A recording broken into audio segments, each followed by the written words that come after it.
Sam, would you please have prayer for us? Sure. Dear Heavenly Father, we come before you tonight to say thank you for your love and mercy and grace we do. Lord, I ask you to watch over us and guide us and lead us by your Spirit. Help us to do your will and not our own. Please watch over the council and everybody, the taxpayers here, that we can all come together, work jointly together to solve the problems at our hand. Please forgive us where we failed you. In Jesus' name, amen. Amen. I pledge Pledge allegiance to the flag of the United States of America and to the republic for which it stands, one nation, under God, indivisible, with liberty and justice for all. If you have not already done so, please sign in. Okay, before we get started with our business, Anton, do you want to? Yeah, so this is the last regular meeting for two of our members. And many of you know who they are. They've been longtime fixtures of the community. One of them went to school with me and has been a class act working with him on the council. Another is a longtime educator, retired in the community, who has continued her service in county government. And so we'd like to recognize them. The first is to my right, Andy Wood. He started his service January 3rd of 2015 through a caucus to fulfill the remainder of another member's term. He was elected in his own right in 2016 and then re-elected in 2000. He had served as president for several of those years. He's a U.S. Army veteran, thank you very much, having last served as captain and is a Bronze Star recipient. He's also a farmer. He's married to Stacy, formerly an Anderson, and he has 3 children, Kelsey, Katie, and Eli. His family live near Arnie. He is a 1994 graduate of Owen Valley High School and earned a bachelor's degree in human resource management from Oakland City University. He also holds a master's degree in management and a master's of business administration from Colorado Technical University, as well as a master's of interdisciplinary studies from Liberty University. So, Andy, it's been a pleasure to work with you. I think everybody would agree with me on that. And we wish the best for your retirement. And if we have any problems or issues moving forward, we'll contract those out to you to handle. So, Wow.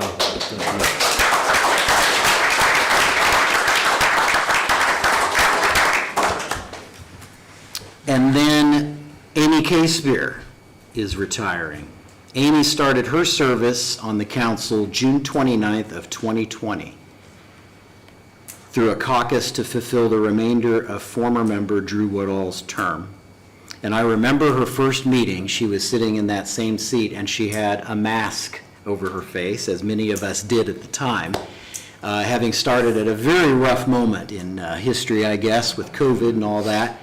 She was elected in her own right later that year, normal election in 2020, and she served a complete term.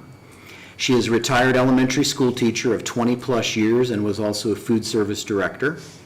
Her family has farmed ground in the Coal City area for 100 years. And she has a daughter, Annalise. And she is and I didn't have the year of her graduation. I'm thinking 1990, maybe, is that right? Yeah.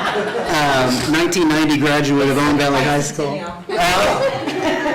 She has a bachelor's and a master's degree from Indiana University in education. And Amy, it's been a pleasure. We really appreciate it. And best of luck to you. Thank you. Yeah.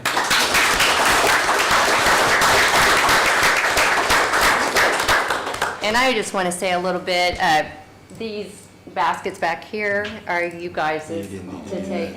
I would pick them up and bring them to you, but I had a hard enough time getting them up here from my car. I just want to say that you both have been I have been so honored to work with both of you.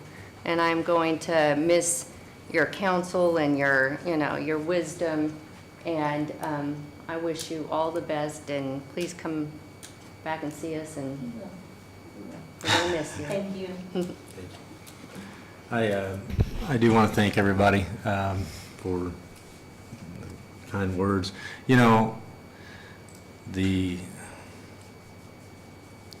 the hardest, it's hard for me to stomach or understand how the smartest, most hardest working council member we have is a damn Democrat. That is true. It's true. And it always has been. But, you know, whenever I first caucused in, Anton reached out to me and he said, you know, and I think he's done it to everybody here, hey, what can I do to help? I'll sit down with you, I'll go over things, you know, with you, and he really took me by the hand and helped me out. And every member of this council has been, you know, so good to me. Polly, you've been a great president. Thank you. You were a hard act to follow. And Burroughs, I've looked up to him like a father through the years, and Amy, it's been a good run together, and Nick, we've come a long way, haven't we? Yeah. So I'm proud to have worked with each of these folks, but most of all, I'm proud to have worked with you all, the leaders here in the community, because it really takes coming together for the common good and trying to see things through others people's lenses to help out. All right, so I took more time than I thought. But Amy, if you want to say anything, go ahead. No, you know what, it's a hard act to follow. No, I learned a lot, enjoyed it tremendously. Like Anton stated, besides COVID in the beginning, had a lot of health issues and went through that. And then my mom, and there was a lot of rocky territory in the beginning. I'm just now finally getting my feet settled.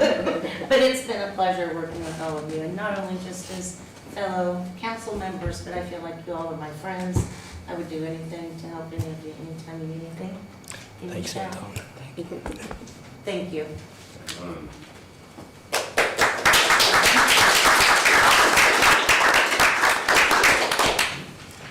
All right, on to the not so exciting stuff. So look over your minutes just a little bit, and we'll go on to approve them.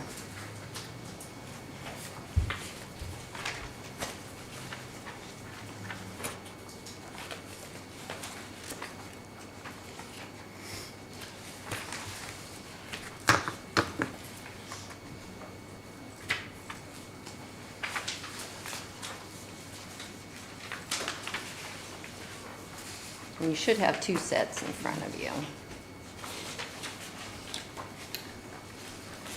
I'll move that we go ahead and approve the hearing dates of October 28th and November 12th, both in 2024. Got a motion made by Andy, second by Earl. And you're talking about the dates for, The minutes? okay, yeah. So both sets of minutes in one Yeah, motion. the 28th and the 12th, both Okay. together. Unless anybody needs to separate anything out.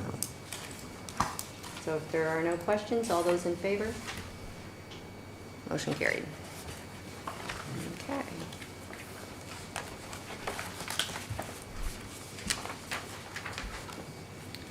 All right, we'll move on to the financial report, and I will say, I am so glad that Sheila, you are back. Yes. We missed you. Good to see you. I'll try to be here, I promise. Okay, I don't know whether to start with, we'll start with your monthly report. We've got three different sets here. One is from November the 1st to November the 30th, like normal. One is just for the month of November, and then the one that's dated 12/13 is actually taking us through after the commissioners meeting and all of those, and these are your current balances that will be. Also, those balances include settlement, which is the next big long report that we have that looks like this. Settlement has been deposited there and there. The different amounts, the fall settlement total was $8,322,982.79. If you look on this side of the page, it tells you what is put in each one of the funds, whether it's sheriff, health, EMS, and all of them, their total amounts are in there. And again, in your 1213 copy of your budget, you'll see our actual general fund balance is $550 over $5 million, so that's a pretty big, significant amount of balance that we've had in a long time. Good, good, good.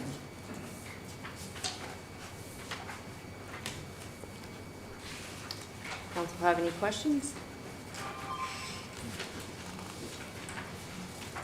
Yeah, so that's going to be it for property tax until next May. So when we get our 1782 notice from the state, we're going to be looking very closely at these balances and making sure we take that into account when we're allocating 2025's revenues, so that we don't have any negatives or any zeros at some critical times in the year. The main month to be very careful about is going to be pretty much April, May, pre-settlement. We want to try to make sure we don't have any of those particular fund balances negative at that time. And so these numbers will be very helpful for that. You always base your budgets June 30th, that cash balance is always, and especially true for the highway department, seems to be one that gets less if those cash balances aren't there. So again, April, May, you want to look at where you're at, don't spend it if you don't have to, then make sure that there's not a zero balance on June 30th.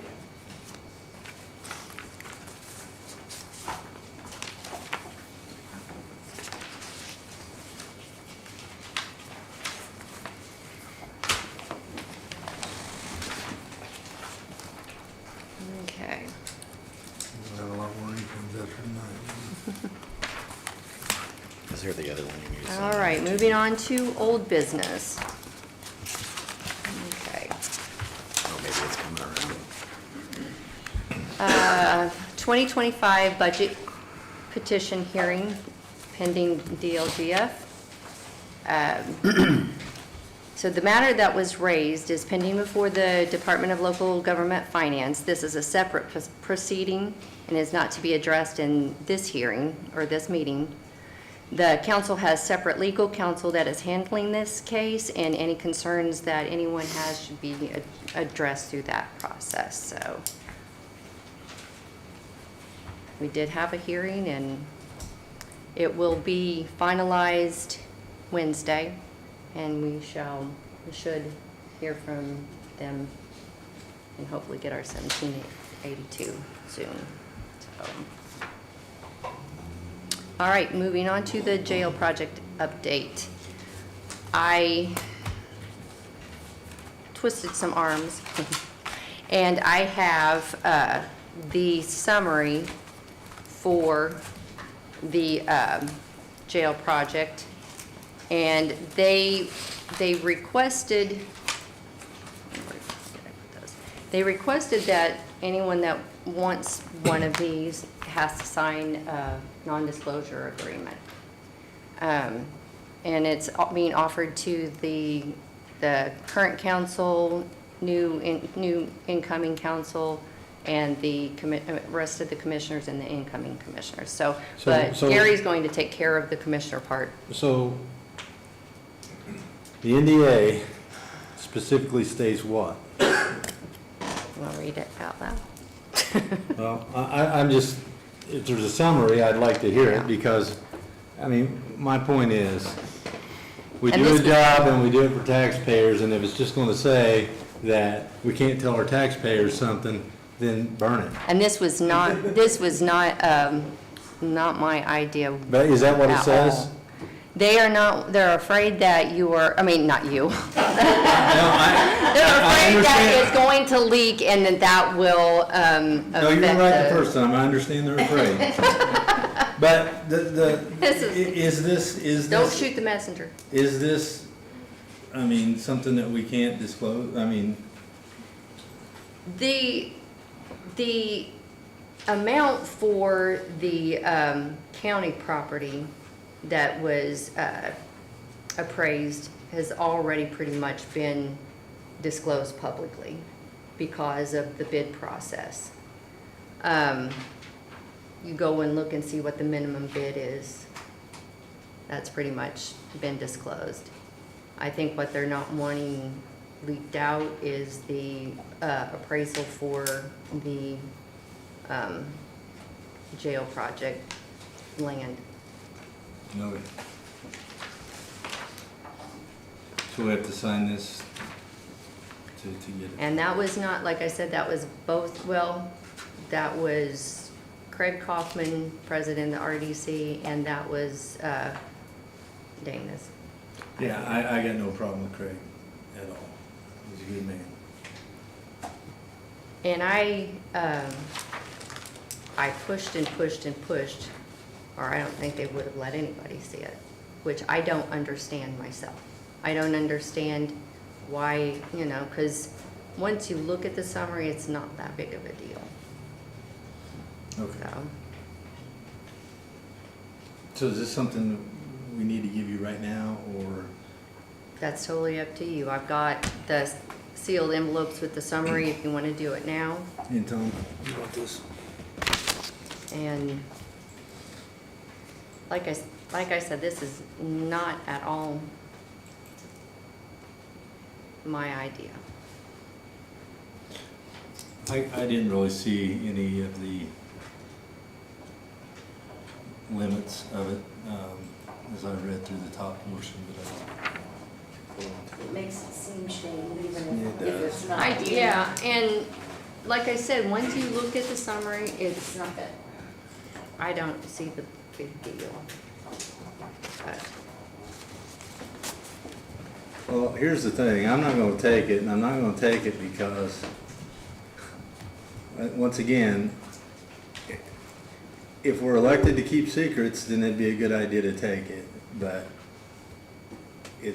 our job is to the citizens, and if we can't share And it. I mean, it will all come out at the public Okay, hearing. I'll wait for it then. Okay. I mean, this is just to see it before the public hearing, because it will all come out to the public in the public hearing. Yeah, and that's coming up next week, is that Yeah. correct? What, okay, just want Yeah. to confirm that.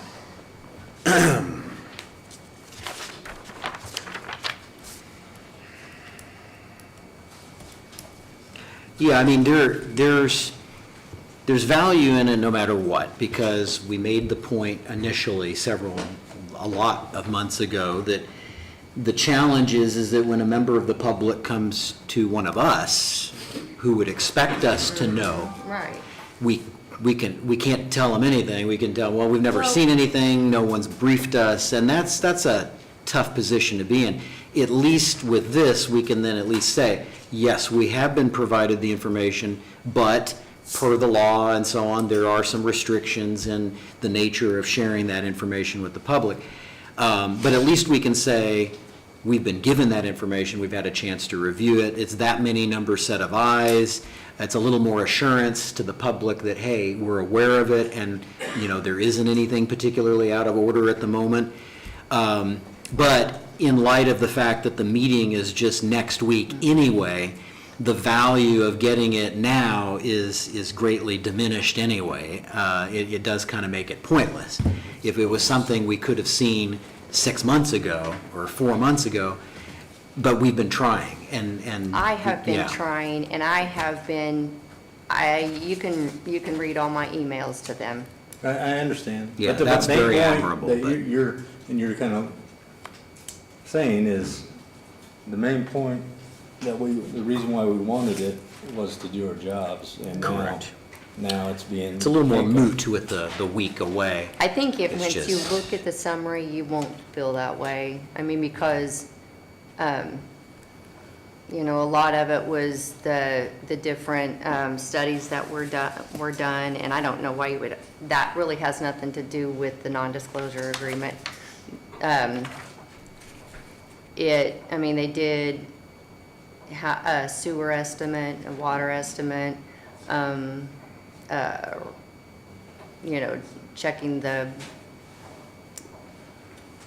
composition of the land and different things like that, but none of that would be applicable to the non-disclosure agreement because but it's a lot of, I mean, it's all summarized, but I feel like it's still valuable for you guys to know going in.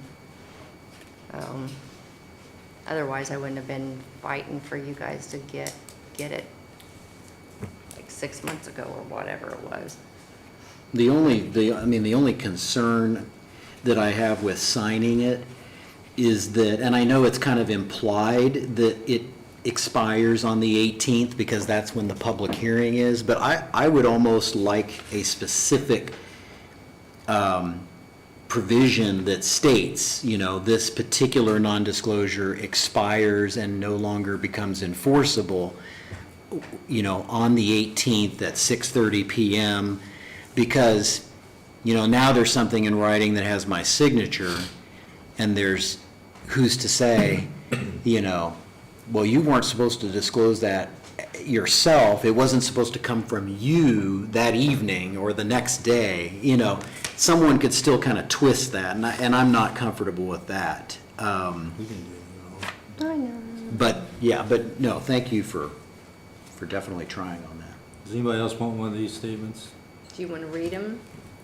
I'd like to see them. I think, I've been in county government 29 years, I've never had this kind of problem before. Here we are, we can put a $24 million budget together and be accountable for it to the taxpayer, but we can't have any insight on what's going on a piece of county property. I think they just undermined the responsibility of the council, and I think it was a shame. I think it's a shame, and I'm speaking my piece, and I'll leave it alone. Well, like I said, this is not my idea. When they said that this was going to not be made public until, the public hearing, I fought them on that too. And you can listen to the meeting. Pass that back, I don't want it. But I was,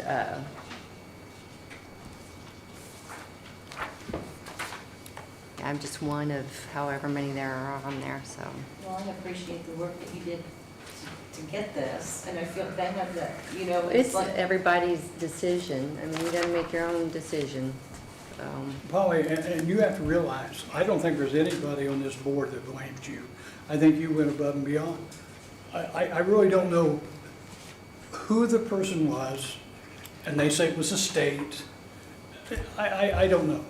Have we been undermined? I think we have. I just think we've been undermined.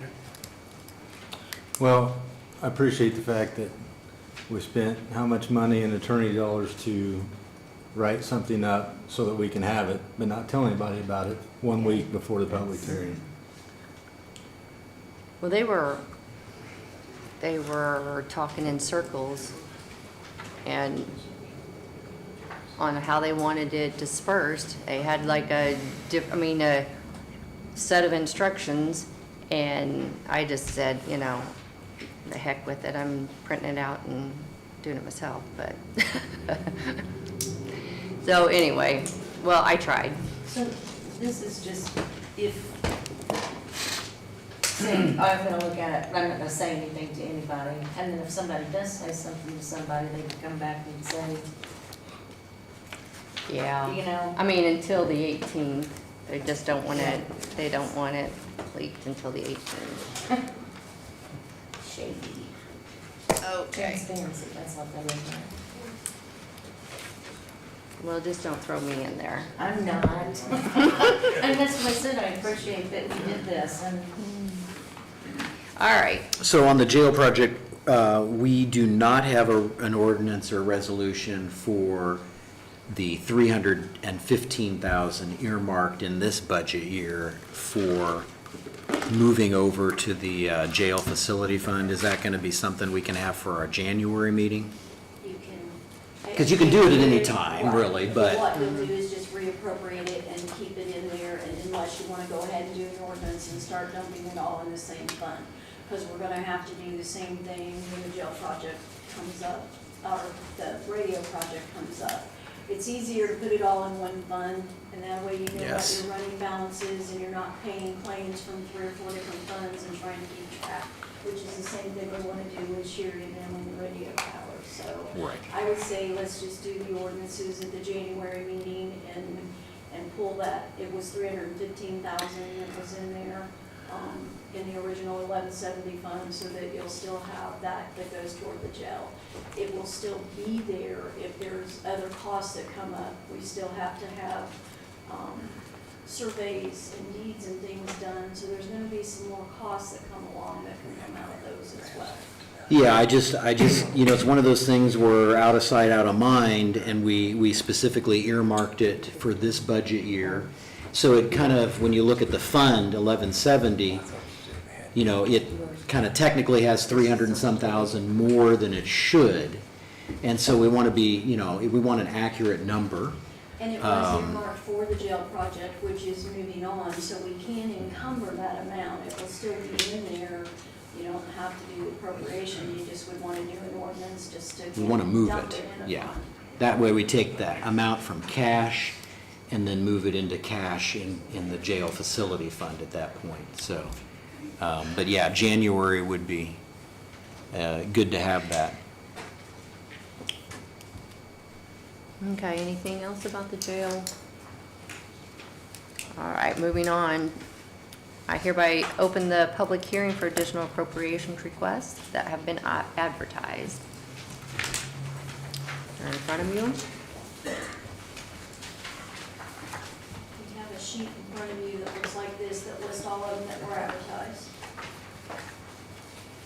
So on the county general for the circuit court, the amount that was originally advertised was way more than we needed. We had come up with an amount at the last meeting that was the actual number we wanted to make sure we didn't go under. I'd like to make sure we modify that, if we can. Did you have the number from the last in notes at all?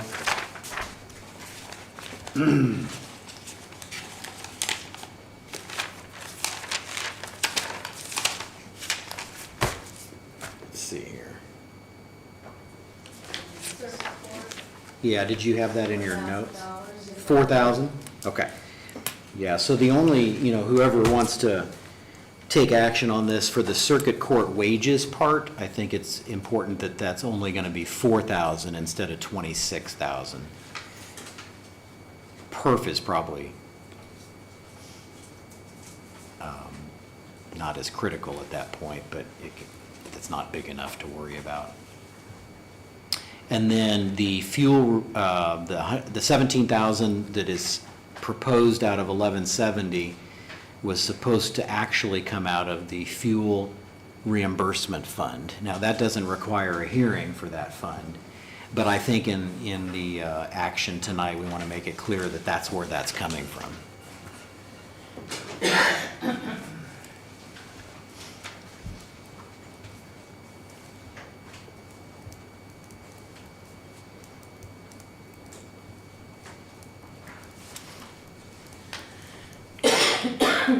Ryan and Matt, your form says 1170. So is it 1170 or is it? Who's going by your additional appropriation you turned in? And it says the 1170 fund for the 17,000. Stay with you.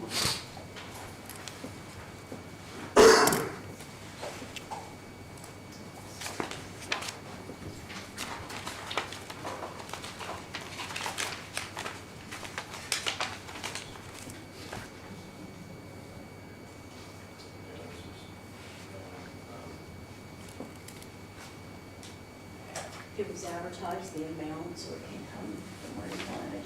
That's what was turned in. You want it this one or you want it?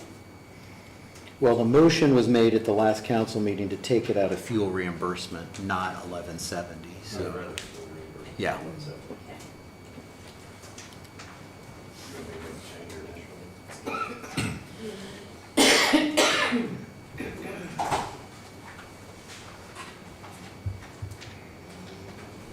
So we're changing that, Anton, Sheila, we're changing that? Yeah. Is there any other individual ones that you want to discuss? All right, I'm going to make a motion. Do we with- need to have any public comments since it's the Oh. public hearing? Is there anybody that, of the public that wants to ask questions? This goes down to Polly. Okay, if not, All right, I'm going to make a motion that we approve the appropriations with the edits mentioned. motion's been made, is there a second? Ask one, I second that. Second by Nick. You got a question? Yes. Anton, restate what you said about the court. What was the figure we finally came up with On the court, on the court? so the original advertisement was for 26,000, Okay, but it's only for about 4 weeks of pay, and that number is way too high for that. We figured the actual to be about 4,000 or less. okay. Yeah. So is that the figure we're going to, 4,000? Yeah. Okay, thank you. Are there any other questions? All those in favor? Motion carried. Okay, I hereby close the public hearing.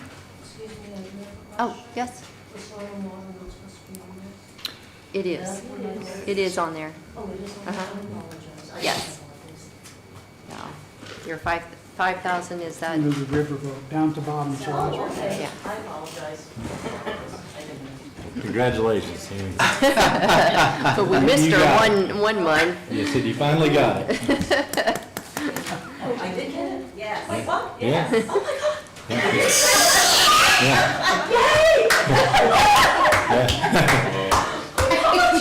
Yeah. I'm gonna go home and I'm going to drink. I didn't say that. Take care. Yeah. Now, Sheriff White, the fuel reimbursement fund is a big deal too, so we expect some kind of reaction for that. Oh, Well, I wish everybody walked out of here this afternoon. I love her. Okay, let's move on to new business. Recorder's ordinance and sworn statement.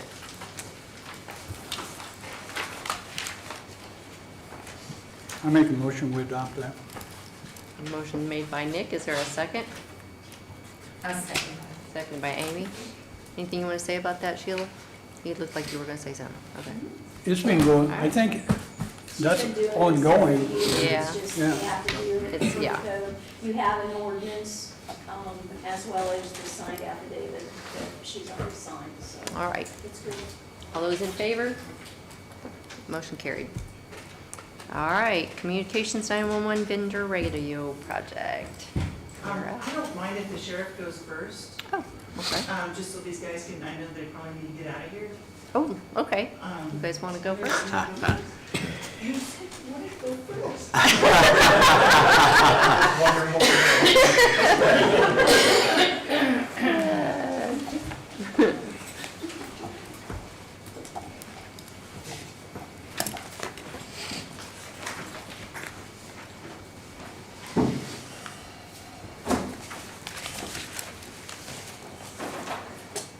Good evening. Good evening.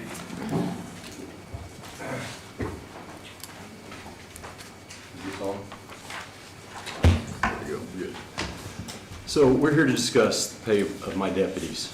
I want to start by saying that we've put a lot of thought and effort into this problem. If you can recall, in early this year, I came to you and told you that this topic would come up again very soon. I've lost 11 deputies over the past 2 years.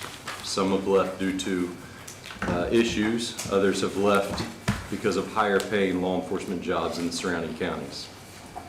I have 3 seasoned deputies who are either looking for or have applied with other agencies in the surrounding counties. For a deputy to become considered a seasoned officer usually takes about 3 years of service. Over the course of 3 years, our office has invested approximately $162,000 in that deputy. And that includes pay, equipment, all the things that come along with doing this job. So a loss of $162,000 for every time I lose someone and I have to retrain a green officer.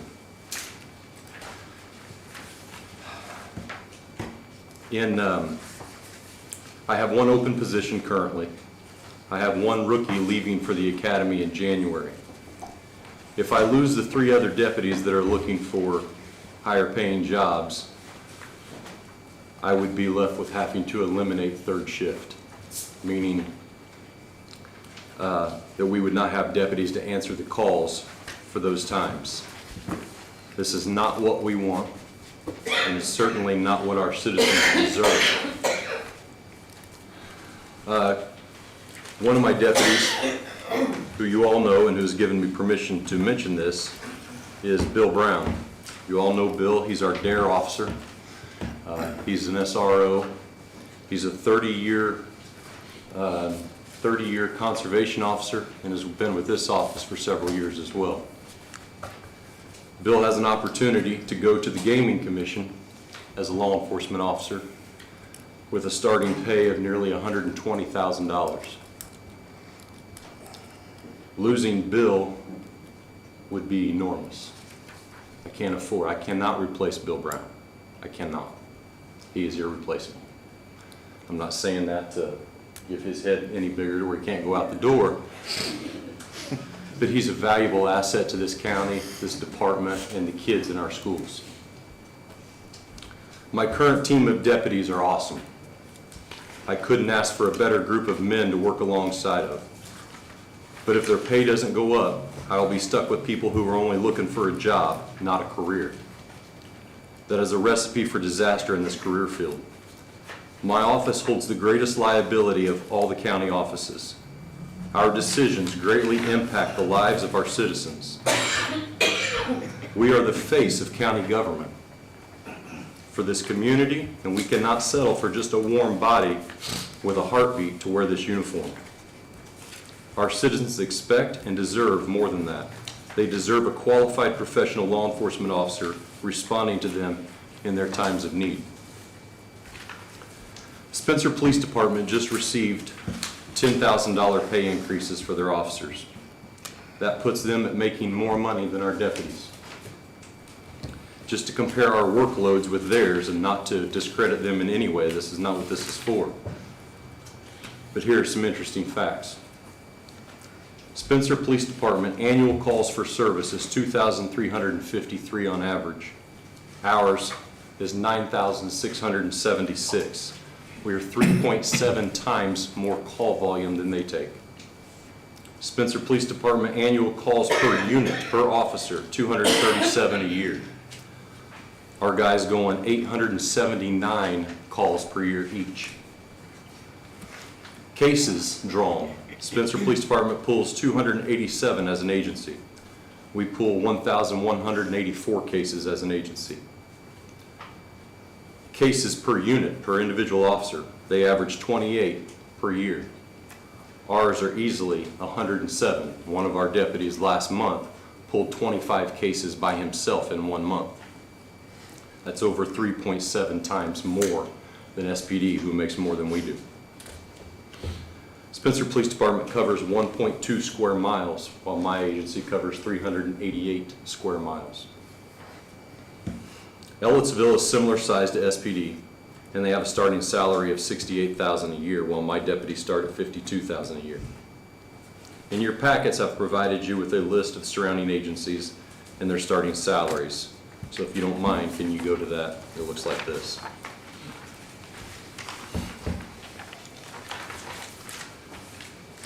You look down the agencies, those are the surrounding counties and the agencies that lie within those respective counties. The average starting salary for everyone on this list is $69,108 for starting salary. That puts us 34% underpaid compared to those agencies. A recent pay study was conducted by Wagner, Irwin, and Scheel and Associates for our agency, which is also provided to you in your packet. This study analysis looked at several agencies in the surrounding area and beyond. This study showed a midpoint hourly rate of $30.687 per hour for merit deputies. Our current rate is just under 25. While I know we cannot compete with Monroe County, their starting salaries for 2025 will be $89,270. Their 13% increase for 2025 was due to the raises of Bloomington Police Department and state agencies. We must entice our deputies to stay. While our community has its own luster that have attracted us all, that luster does not pay bills. Over the past 2 years, our national inflation rate has increased nearly 31%, making it harder for our employees to put food on the table and fuel in their fuel tanks. We must act. Our deputies have the hardest jobs in county government. They see and do what others pretend don't exist. They put their lives on the line every day that they don that uniform. They must wear body armor to make sure that they can come home after the end of their shift. Over the past few weeks, Chief Miller and I have met with Council President Polly Chesser and Anton Neff in an effort to find a solution. We have looked at our spending and ways to maximize our current budget. We have found ways that will have long-term savings regarding some of our own budget lines. One of the ways is our uniform line. We currently wear a traditional Indiana Sheriff Class B uniform. This comes with a greater cost than some of the other options. Just for reference, our boots alone, because only one company makes our boots, is $440. One company, that's it. So it makes it really hard to get uniforms. Many counties throughout the state have switched their Class B uniform to a more cost-saving option, which we would like to start doing as well. If we switch our Class B uniform to match the other counties, what other counties have done, it could save our agency around $6,000 a year. In addition, I'd like to use the current budget for their uniforms and divide it into a clothing allowance for each deputy. They would be responsible for the purchase of their own clothing with that allowance that's provided. This allowance would not apply to new hires, but would each deputy after they reach their merit status. With $6,000 savings per year, that would equate to $120,000 savings over a 20-year period, which is the usual duration of a deputy's career. We are also currently looking into a system through our body cameras that would automatically generate case reports through AI technology. This new system would limit the time that our deputies spend typing reports by up to 40%.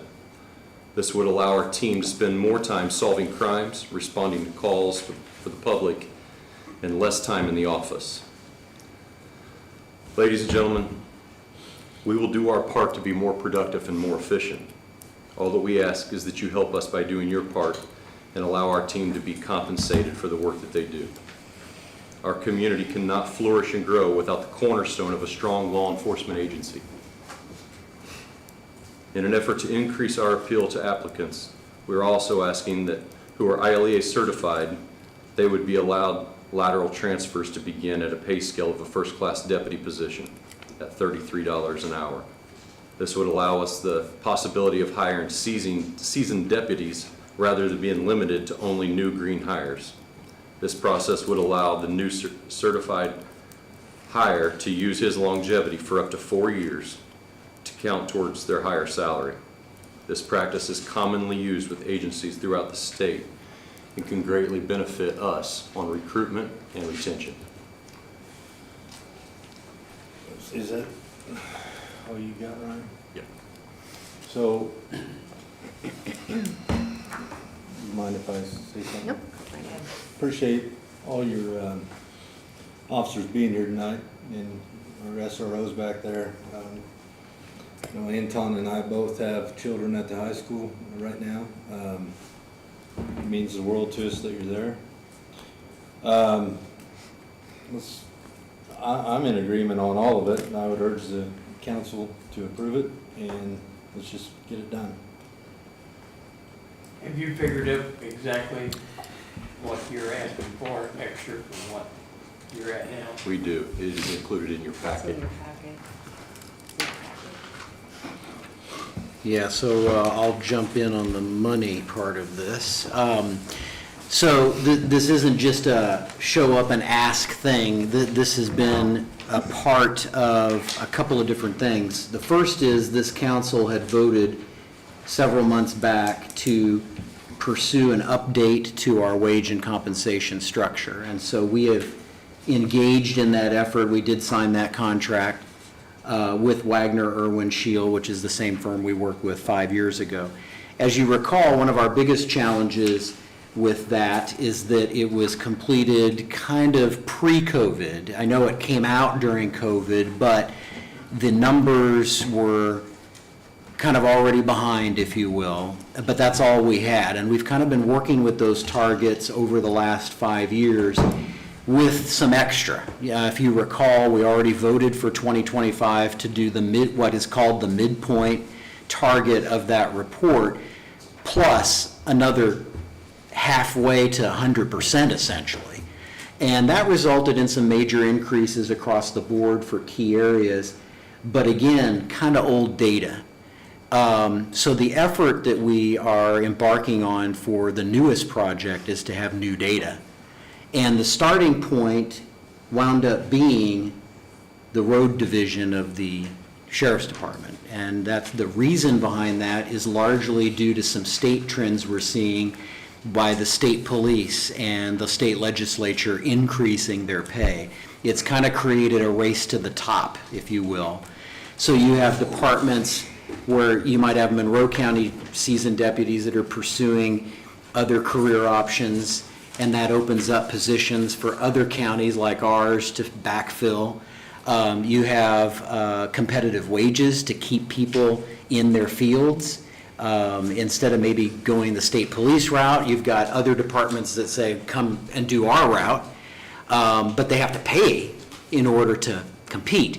And so it creates a pretty aggressive, I'm not going to say out of control, but a pretty aggressive increase in the amount of pay that's needed to keep people and attract people. I've reached out to a number of other counties to ask, well, what are you seeing? What are you dealing with when it comes to your road deputies? And it is identical. It is purely identical. This isn't an Owen County thing. This is statewide, and you could probably argue national too, if you look at other state models. And so we reached out to the consultant in our initial review and said, by the way, we have an issue with this group, and how does this work? What have you been doing in other counties? And so they were glad to jump in and provide us with some real data. The amounts that are being proposed are the midpoint amounts, which is what we've been following through this process, or at least what we kind of want to target. And so that includes, for a regular deputy, it's 30.687 for the starting wage, the base rate. And then included in that recommendation is creating a new classification or a new position called a probationary deputy. And that individual would start at a lower rate of 29.226. There's also a recommendation for another class called a first class deputy at year 4, which would be at 33 starting. And that's where the sheriff had mentioned the lateral transfer. So if you have an individual from another department and they meet the requirement of the job description for first class deputy, they can start at that level. Okay, so they essentially would have a higher rate of pay starting out, which would be the attraction.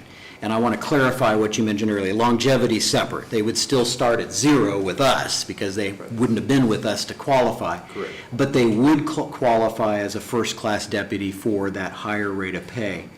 And then, as would existing deputies that may be in their first or second year, when they reach that requirement, they could become an individual in that class and also experience that as well.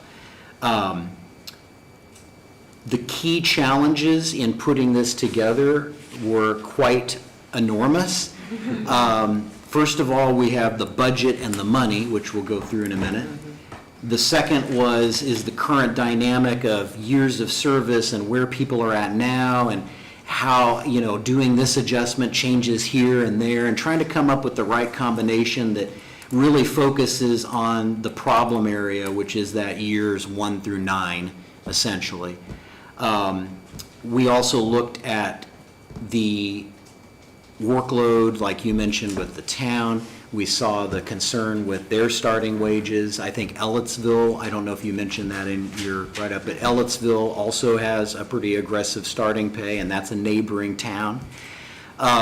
So we had all those dynamics we had to take a look at, and there was some disappointment in the process, as you can imagine, but we wound up, I feel, coming up with a really good combination or a solution here. Yeah, and to add on Anton's statement there, we went through 12 different models trying to find the best solution that was the least impactful to the county, but also compensated our officers adequately. So this wasn't something we just threw on paper real quick. We literally sat down with 12 different models and dissected them. Each morning that they came, and they came, Anton and Polly, I commend you for coming to my office at crazy early hours to sit down and work with us on this. I can't thank you enough, because you guys worked hard and it was obvious you cared.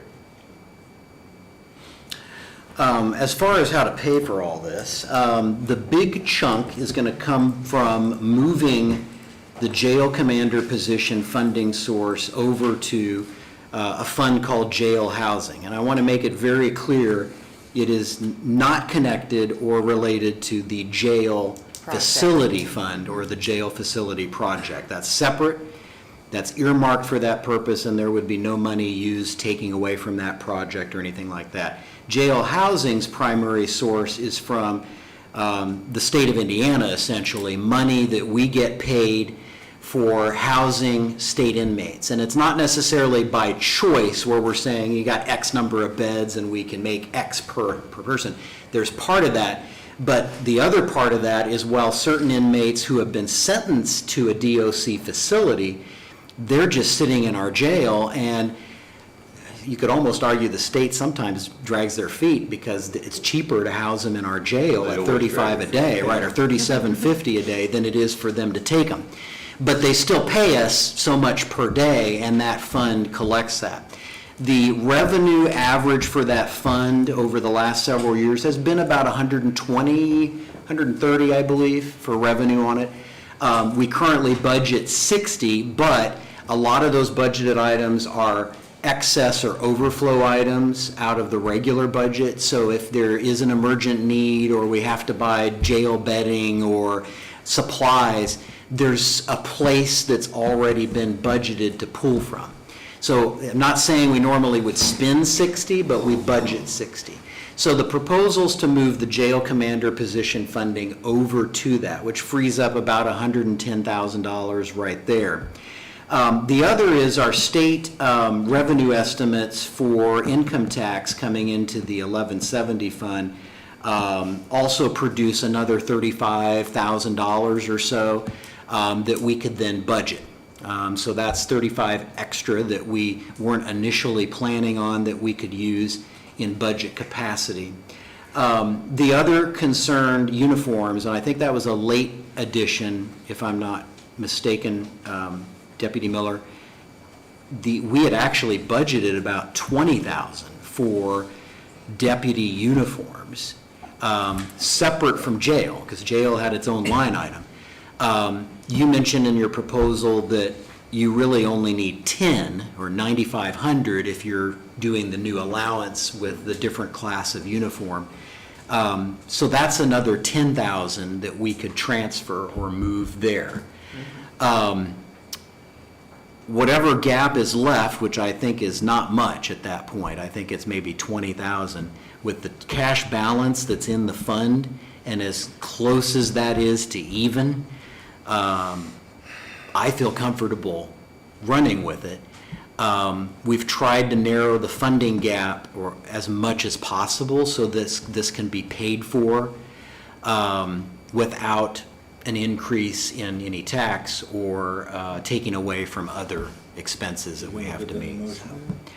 Well, so there, in the proposal, there's a couple of things that need to happen. First of all, this is to be effective January 1st, is that correct? Okay. So it wouldn't take effect until 2025. And before there's any motion, I really want to know what other members think.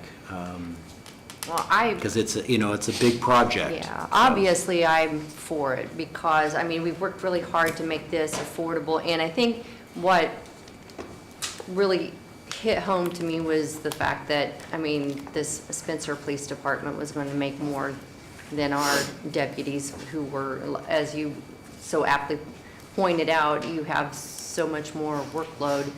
And at first I was really concerned about where the monies were going to come from, but I think we've pretty much nailed that down, and it's going to be affordable. So that, I feel a lot more comfortable with everything now. So, do any of you have anything you want to say?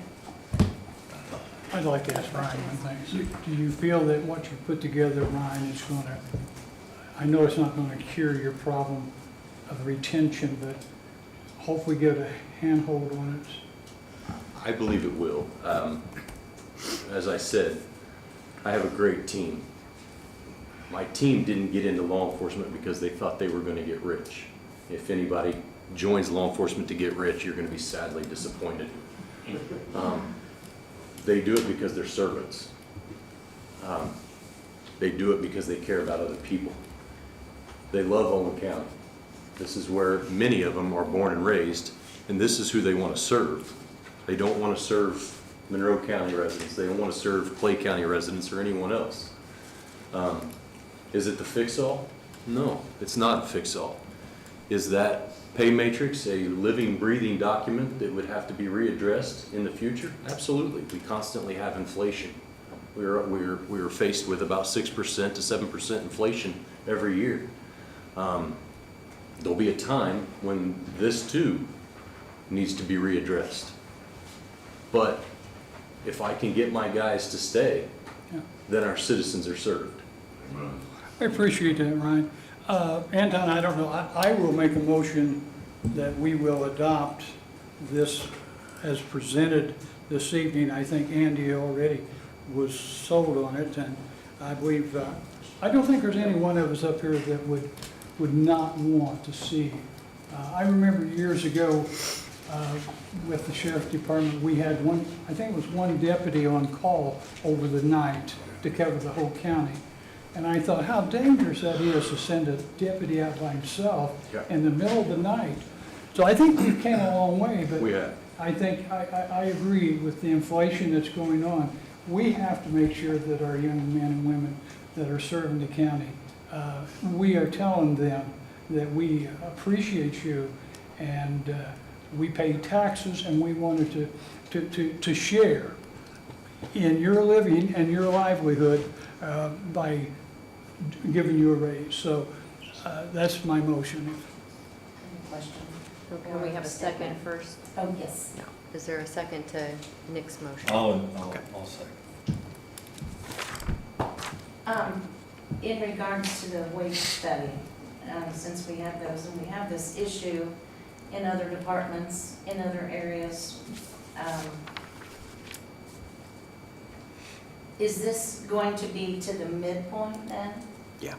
And so we're going to do that then for everybody that is not at the midpoint, they're going to be?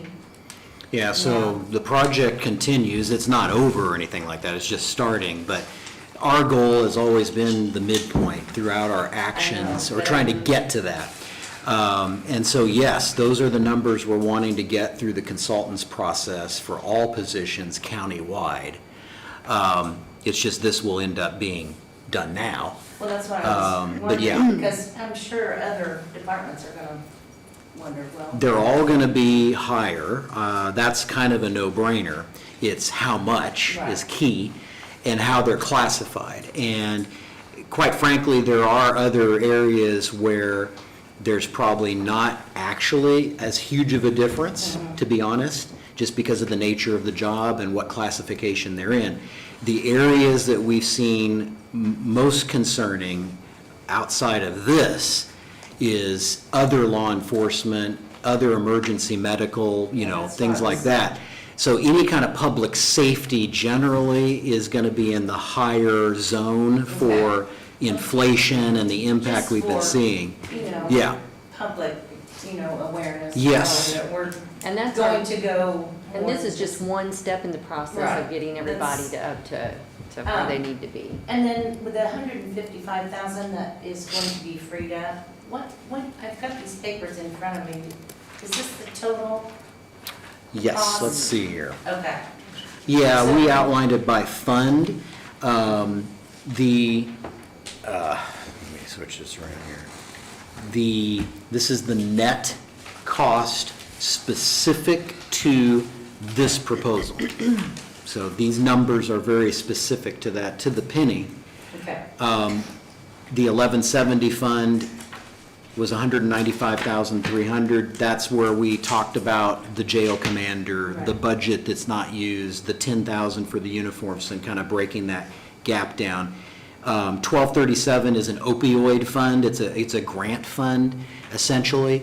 It has a decent cash balance, and I guess, and it is okay to mention, Spencer contributed. Yes. So the town of Spencer did in fact contribute their opioid allowance, which I think was about 25,000. 45. 45?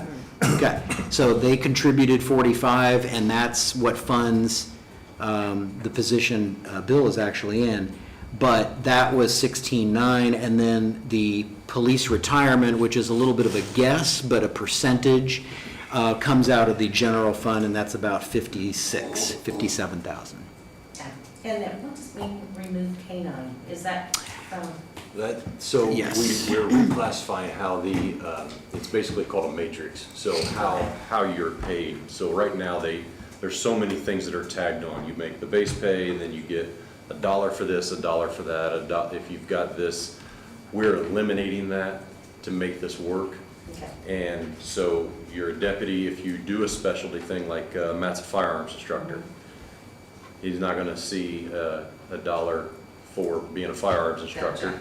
He does it because he wants to do it. okay, That's what that's for. okay. Right, so if you look at that page, the spreadsheet that has the employee detail, right there, turn that one over. Yeah. The one on your right, That's, the other one. Yeah, okay. That actually, and I would like to make sure it's an amendment to the motion, is that we follow that outline, because it does get into the detail of what we're eliminating and what we're modifying.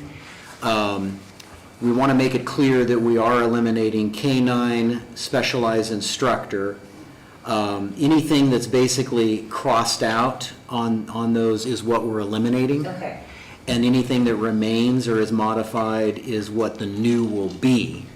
And we want to make sure that the probationary deputy is set at 29.226, regular deputy 30.687, and first-class deputy 33, pending approval of those job descriptions. So will you accept that amendment? I will. Well, actually, it's up to him, but I'll Yes, keep yes, my I second. accept that amendment. thank you, that makes, Well, I appreciate you trying to cut corners to make this work for the help. I know they need the extra, and there's nobody that don't need the extra money now. And I hope that we can have confidence in you, or you try to save what you can, but get the employees the money.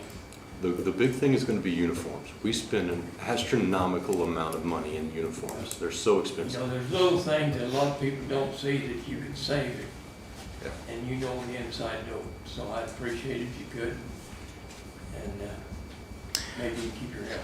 Yeah. And go ahead. No, go ahead. The other thing is draft one, right? Yes. And can I bring that up? The other thing that came about in this discussion as well is efficiency, and essentially overhauling that component to this. A large amount of time that deputies spend is on paperwork and reporting. and data entry and trying to piece together things that happen throughout their shift. And one of the ways we're exploring, which is purely exploration at this point, there's no commitment or any cost, is something called Draft One, where it uses AI and the body cam to basically piece together a framework of a report that, of whatever they're encountering, whether it's an accident or a burglary or a domestic, and it puts together a framework that's pre-typed and ready to go, that then they go into and then edit, finish essentially. So their time doing that is basically the editing and the completion of that report. It'll save perhaps 30 to 40% on efficiency of time. It'll help with accuracy and completion, better reporting as far as the story being told and what's happening. It is something that's been battle tested as far as court and convictions and things like that. But the sheriff, I believe, is going to explore that and do some test runs with it and make sure that it is a product and a service that they want to do. Now, that is not free. I think it was going to be an $18,000 cost. But if you think about the cost, efficiency cost alone, and the amount of hours, that's going to pay for itself. When you look at my overtime budget, the guys are typically working overtime to do their reports because they've been going call to call to call all shift. At the end of their shift, they got to get their report done for the morning because the subject will have court or initial hearing. So they're working overtime, time and a half, to get those reports typed. This works so much faster where let's say doing an interview with a suspect interview. It may be a 4-hour suspect interview that you've just done, and this technology will have that transcribed in 4 minutes. It took me the other day on a murder case, I spent 5 days transcribing, 5 full days transcribing a interview with a murder suspect. So that tells you how much more efficient this is at working. That's 5 days I'm not doing something else. These guys, they go from call to call. They work their butts off. I will tell you more than I love ISP and I've made a career there. They work harder than troopers.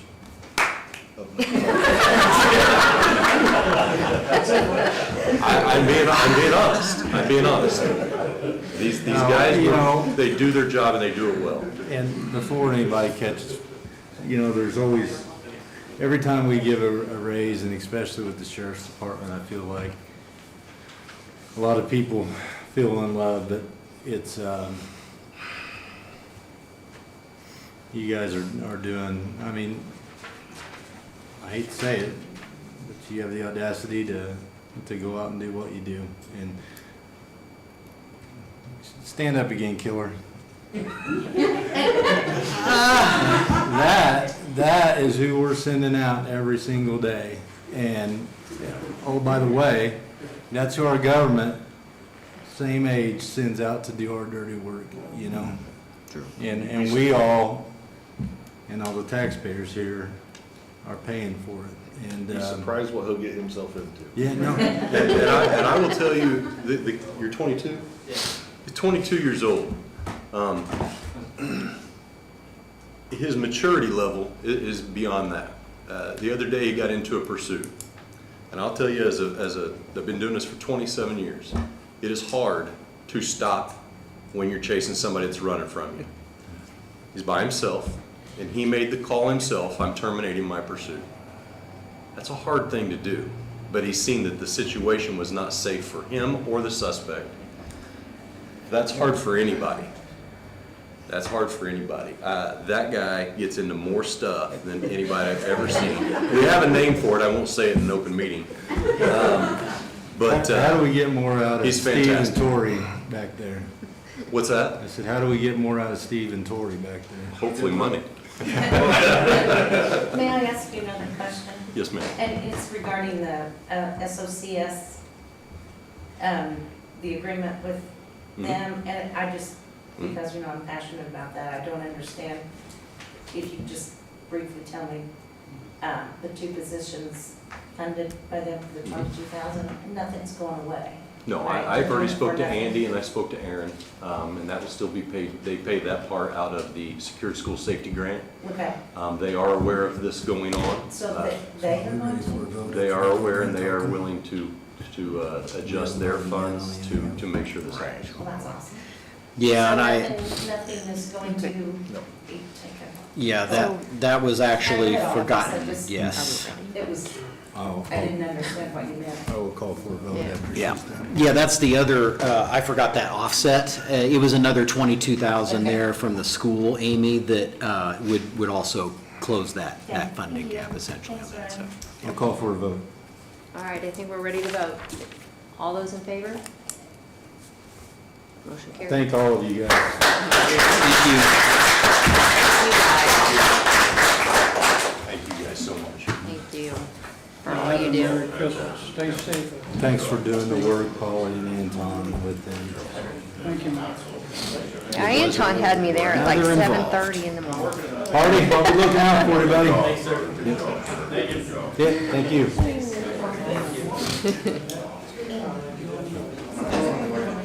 Huh? Yeah. Oh, his name's Hardy, Jordan Hardy. We have another big project that a lot of work has been put into. How's it going, Sherry? Good.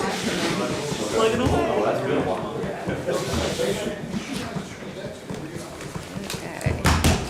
Radio project? Yeah. Yeah, I didn't. Let me keep the one. I have the one from the commissioners. No, I was talking, I didn't realize your sheriff was former ISP. End of an era. Because for generations. Oh, what? I did not do it. I mean, I went to Ball State instead. So, Thank you.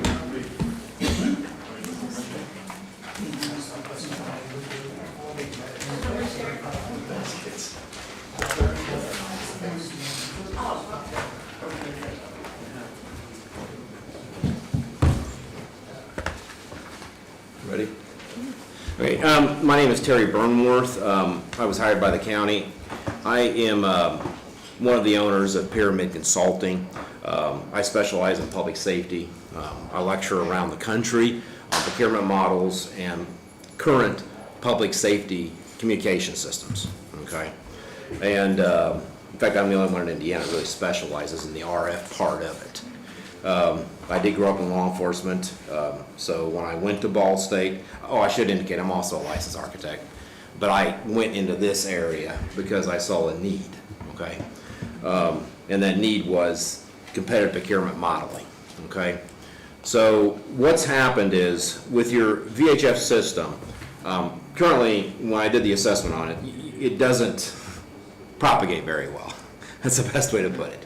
There's holes all over, and it doesn't broadcast in a seamless way. Obviously, you know, what I always tell people when I do a lecture on what's called dynamic dispatchers, the first of the first responders is who? 911, what's your emergency? That's the beginning of the whole logistic process, okay? So if you don't have that in order, there's an issue, okay? And what does that mean? Well, that means that they need to be able to communicate, you know, with that brick on their belt. They need to be able to communicate that way, not to have to get on a cell phone, okay? Because that becomes clogged during an event in the first place, even with FirstNet. So what they decided to do is they said, okay, well, let's look at it, Burnworth, and let's see what we really need, especially on the fire side for the VHF, okay? Because currently on law, you utilize the state system. So VHF is a fantastic signal. I always tell clients never get rid of it. It is a very good wave. It propagates a long way, okay, versus like the state wave is a short wave. So what they decided to do after the assessment is do an RFP under Indiana Code 522.9. It is a process to be able to compare apples and oranges. Like you know about going out and building a building. You do a bidding process. That's apples to apples. Steel is steel, concrete is concrete. I mean, those specifications are done, okay? With radios, it's apples and oranges, okay? Because one system may be very different than another system. So when that was done, the radio committee was put together, Sherry put it all together, and we went through a process of how we're going to score it. The document was released, it's about a 250-page document for any vendor to be able to submit on. We did have 3 vendors submit on it, JES out of Indianapolis, J&K out of Indianapolis, and ECS out of Bloomington, okay? During the scoring process, it came down to 2 of them were submitting similar systems. Because one thing that the RFP had in it is a system, you'll hear this a lot in communications, it's called P25. It's actually put out by APCO, it's called Project 25. It has now been picked up by a company called TIA. TIA is who specifies the structures of towers and things like that, but they actually have a specification. Why is P25 important? Because it's an open architecture. It means that if you have a Motorola radio, you have a Harris radio, you have a Kenwood radio, you can all communicate on it. It allows that to occur. It also has requirements called P25 cap requirements, which means redundancy. Because within a repeater, a piece of device, there's actually redundancy built in that repeater. Other systems don't have that, so that's what they decided to do. Well, through the hundreds of hours and the interviews that they had with the various vendors, it came down and the decision was made through a scoring process, which the scoring sheet is on your second page there, okay? The criteria, there were 5, we always do 5 criteria. And just so you know, the first 4 criteria are judged without knowing the 5th criteria. Well, what does that mean, Burnworth? Well, what that means is the 5th criteria is your cost issue. When you're in public safety, yeah, cost is very important. You're the fiscal body of the council, so that is important, obviously, okay? But the first thing you have to be aware of is, can the system hold up to what it's supposed to do? So you take the first 4 criteria and you judge it. And that's judged on about 70 to 75% of the criteria is judged on the system itself, okay? Is it robust? Will it handle public safety? Will it last a long time? This is no longer a patchwork. None of the systems we're talking about here is a patchwork. This is a final solution, okay? So, and then after all that is scored, then we get what's called the best and final offer, okay? Which they usually sharpen their pencil, come down another 10 to 15%. And that's what we come up with the final score on category 5, which is the cost issue, which is 25 to 30% within this judgment, okay? So we always include that, and that's what's published publicly as far as the score. And the reason that middle one's yellowed out is because they had the best score compared to the other 2, okay? So with that being said, the recommendation that is being made is the vendor to utilize for the P25 VHF simulcast system.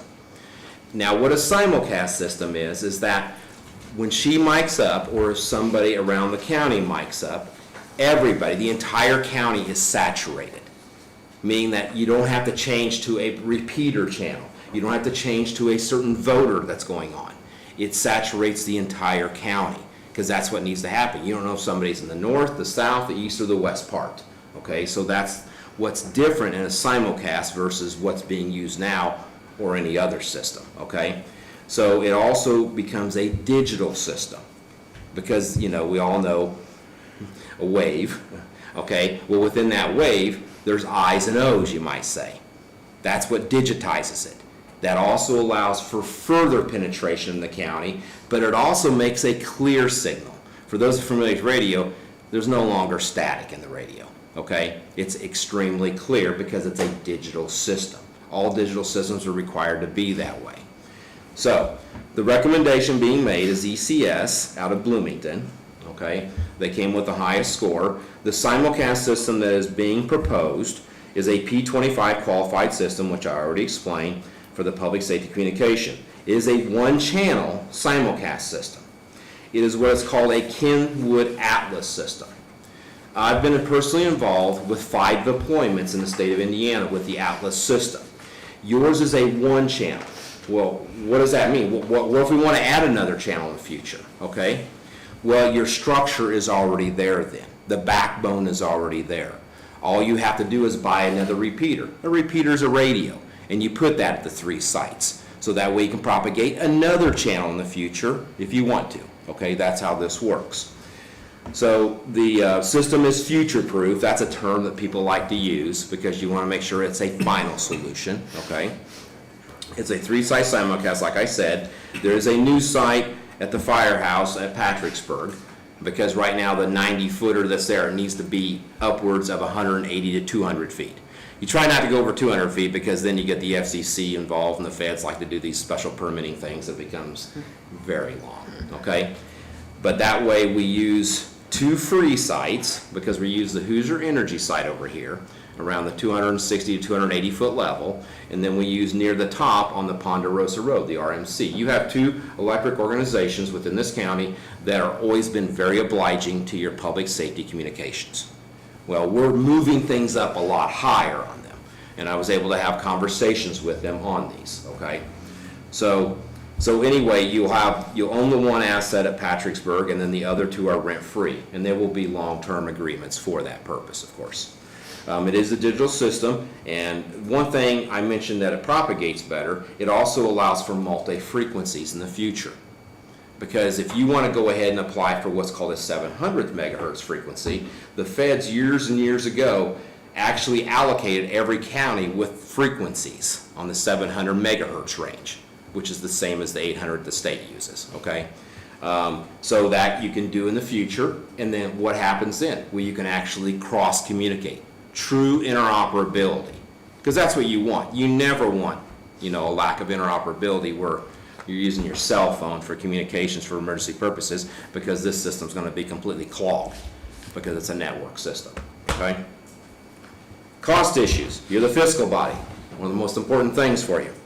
The Atlas system itself with ECS is $371,874. The new tower cost, design build, you'll bid it out so that you can get local electricians, concrete people, all that bidding on it. It's about $150. The build out within the firehouse, because there has to be a room. You have to understand that the racks that are put in, these all become computer systems, okay? It's not the same radio if you're a fire person where you put it underneath your seat where it can take 100-degree weather. No, these are very conditioned, okay? So you have to make sure of that. So there's a small build out in the corner of that firehouse in the inside.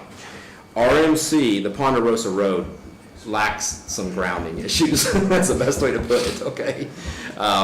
Hoosier Energy is fantastic, by the way. Okay, they have done a fantastic job on what they meet. Because there are certain things under the NFPA and there are what's called R56 that you want to do for public safety. Believe it or not, they're not requirements, though. But AMI projects requires them because, like I said, these are computer systems you're putting in. The oversight cost during the process that goes through, that's cost that's paid to me to actually take care of the project through the process. The subscribers. Now, one thing Sherry mentioned, so Terry, what are subscribers? Those are the radios. That's the handheld radios or the mobile radios within the apparatus, okay, or the commission, whatever you want to call it. The cost came in higher than expected on that, so I lowered it to this cost. Well, how can I do that? Well, you have some radios out there that have capability, they just have to update the software or firmware within them. They already have that, but we have to update it, so there's a cost to updating those.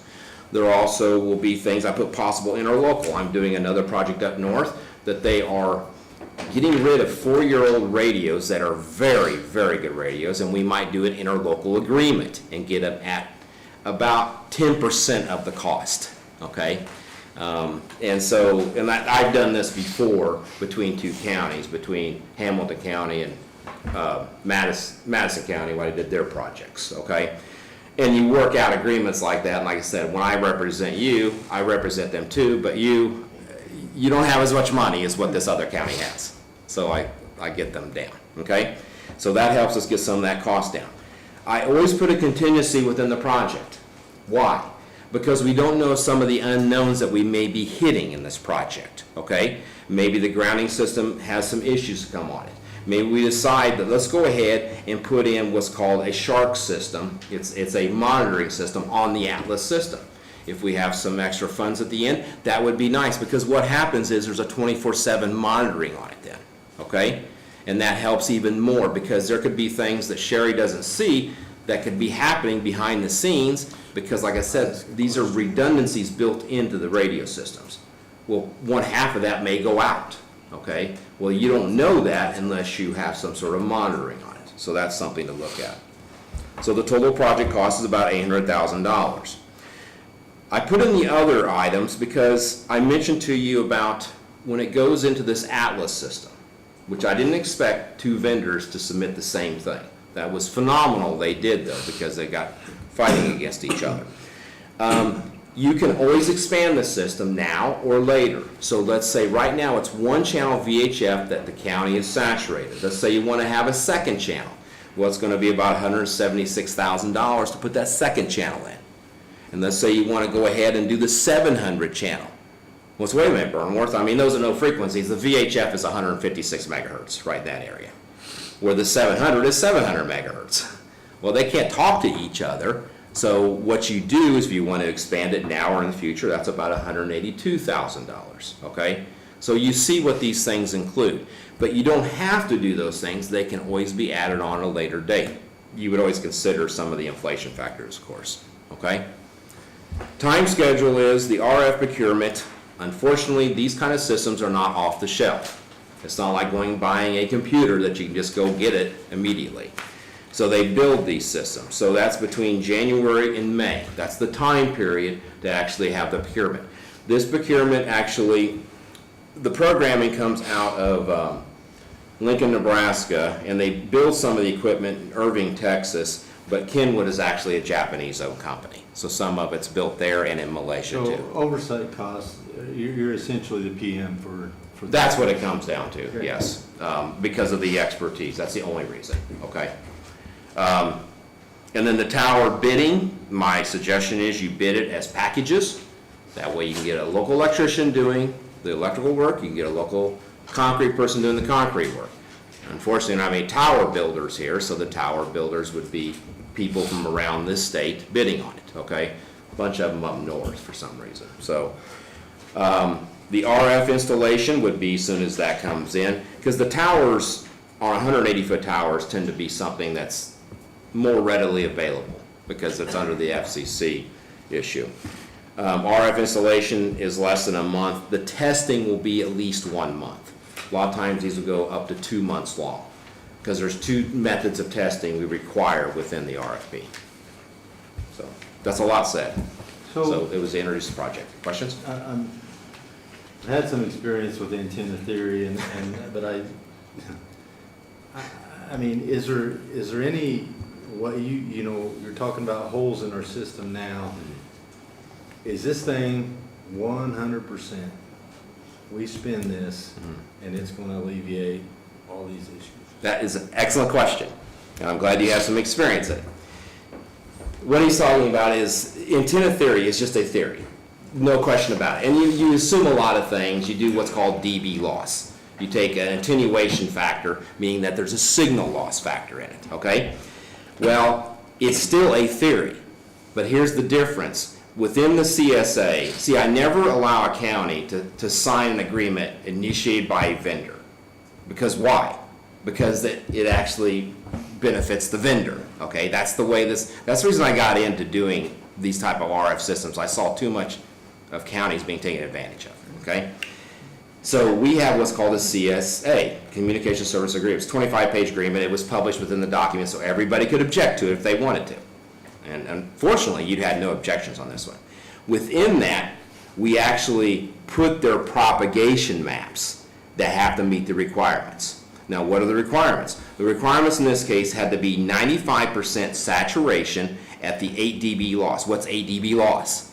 That's going into a house or being in an SUV with your radio right next to you, which has a massive loss. So confined area. You got it, that's exactly right.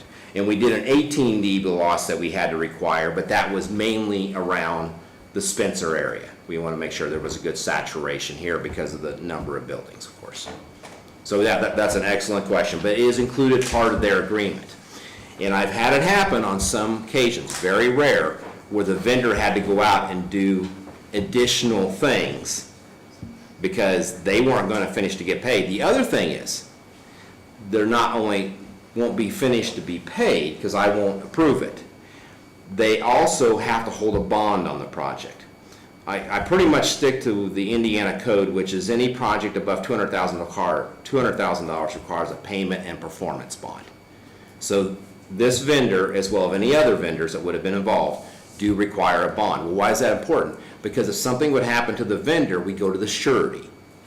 And then the surety gets a hold of the vendor because they usually have what's called non-indemnity agreements, which means they go after everything at the vendor. They say, you better get your act together, otherwise we're gonna pay for this and go after you. Okay? So, good question. And I assume that you and Sherry are lockstep on this, so I want to ask just a quick question to some of the other stakeholders. And so Dale and Stan and Chris, Chief Deputy back there, Matt, what are you guys' thoughts on this?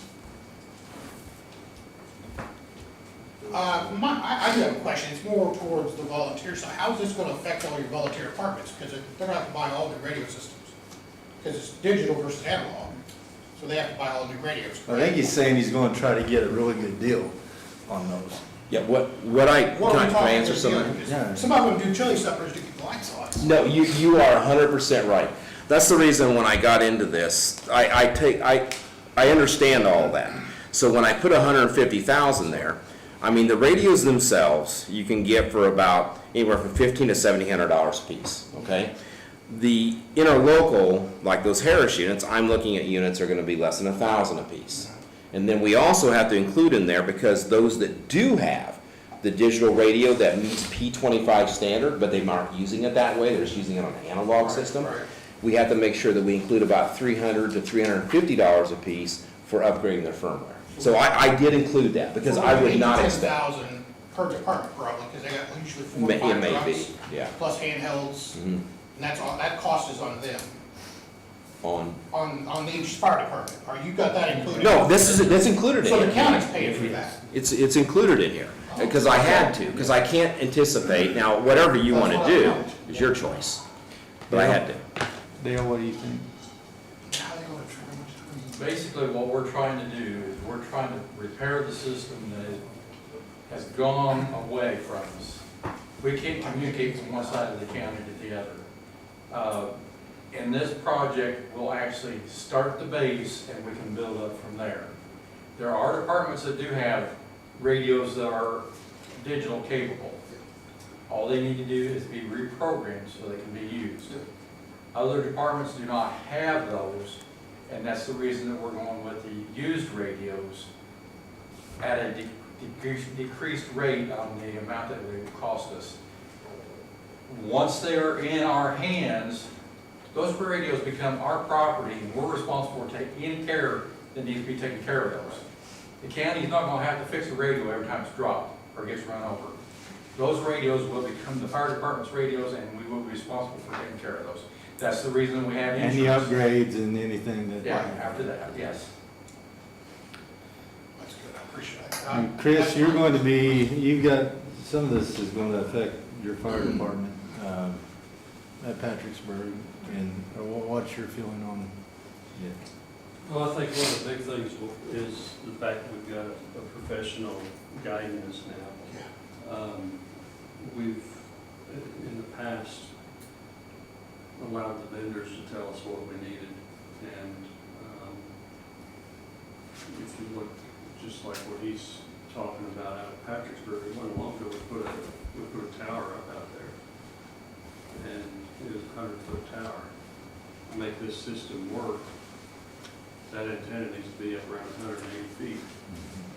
Why didn't we do it that way the last time? Yeah. Because we were letting vendors guide us instead of getting the professional involved. So I think that's one huge advantages it's given us. And that's why, you know, the whole antenna thing, you know, theory is, in northern Indiana, I mean, you're good. I mean, that's an easy customer. Yeah. But that's also the reason, I've been on both sides of this, obviously.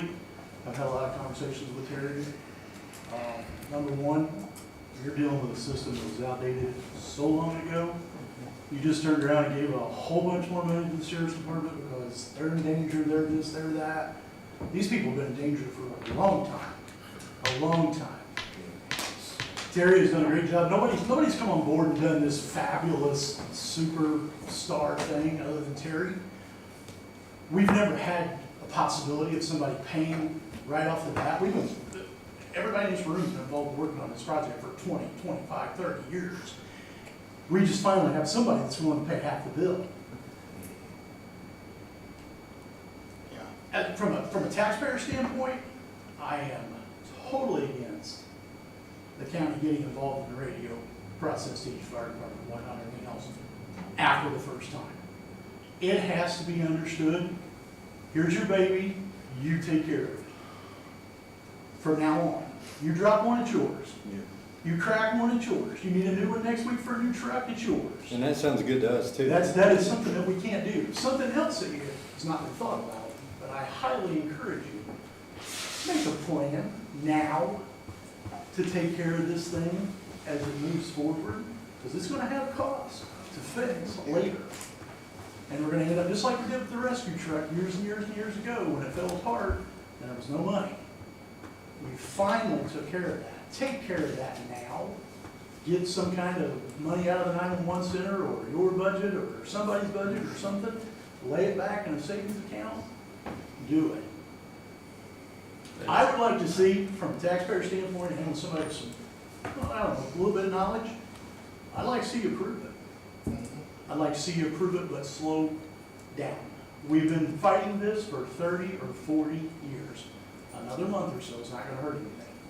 Make sure we've got everything covered. Every single thing. Because I'm going to tell you, I don't care who I offend. $35,000 got wasted by the last director because she didn't know what she was doing.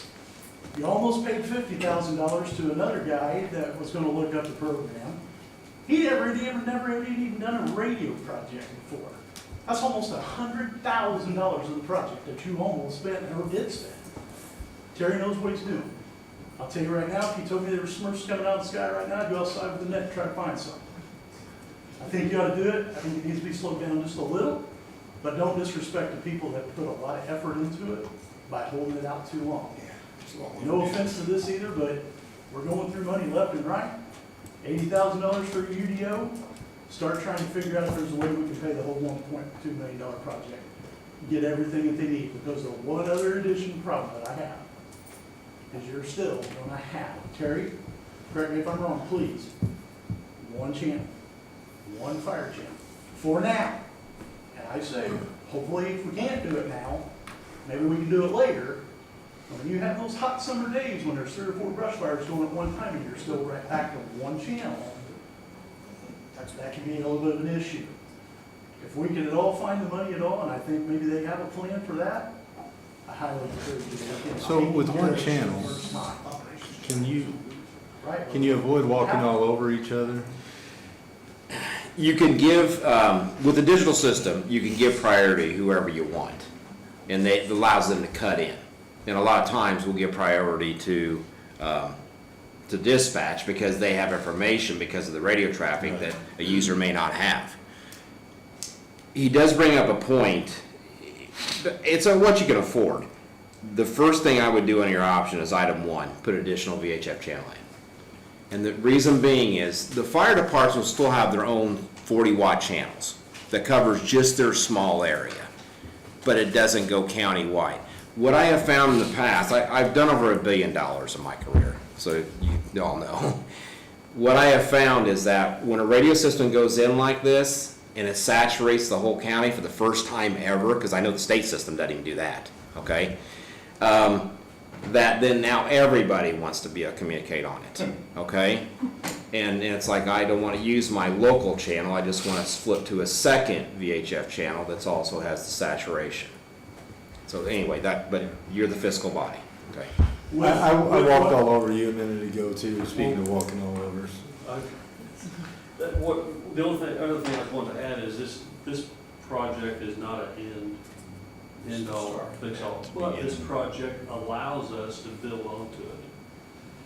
In 10 years or whenever we need to upgrade, we can just plug into this system with cables and, you know, it's like a computer, just plug another part into it. Where there's other places or other radio systems out there that whenever you need to upgrade, let's throw this stuff in the trash and let's start over again. This system allows us to grow without throwing everything out. But it also is going to need maintenance as far as, you know, it's like Terry said, it's computer systems. The radios are computers anymore, you know, and they're going to fail, you know, maybe 10 years down the road or 20 years down the road, you're going to have to buy a new repeater or something because one has failed. So we need to keep that in mind also.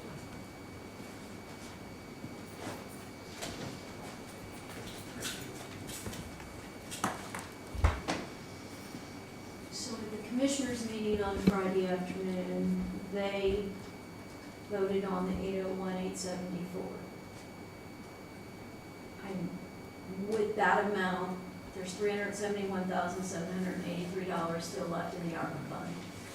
So you would need an additional $430,091 to fund the full 801.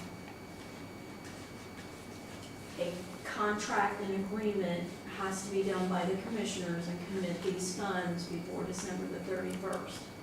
However, the ARPA funds do not have to be spent until December of 2026. So you have time in the next 2 or 3 months, like Alan and them said, slow down, make sure you're bringing on the funds or you can afford them.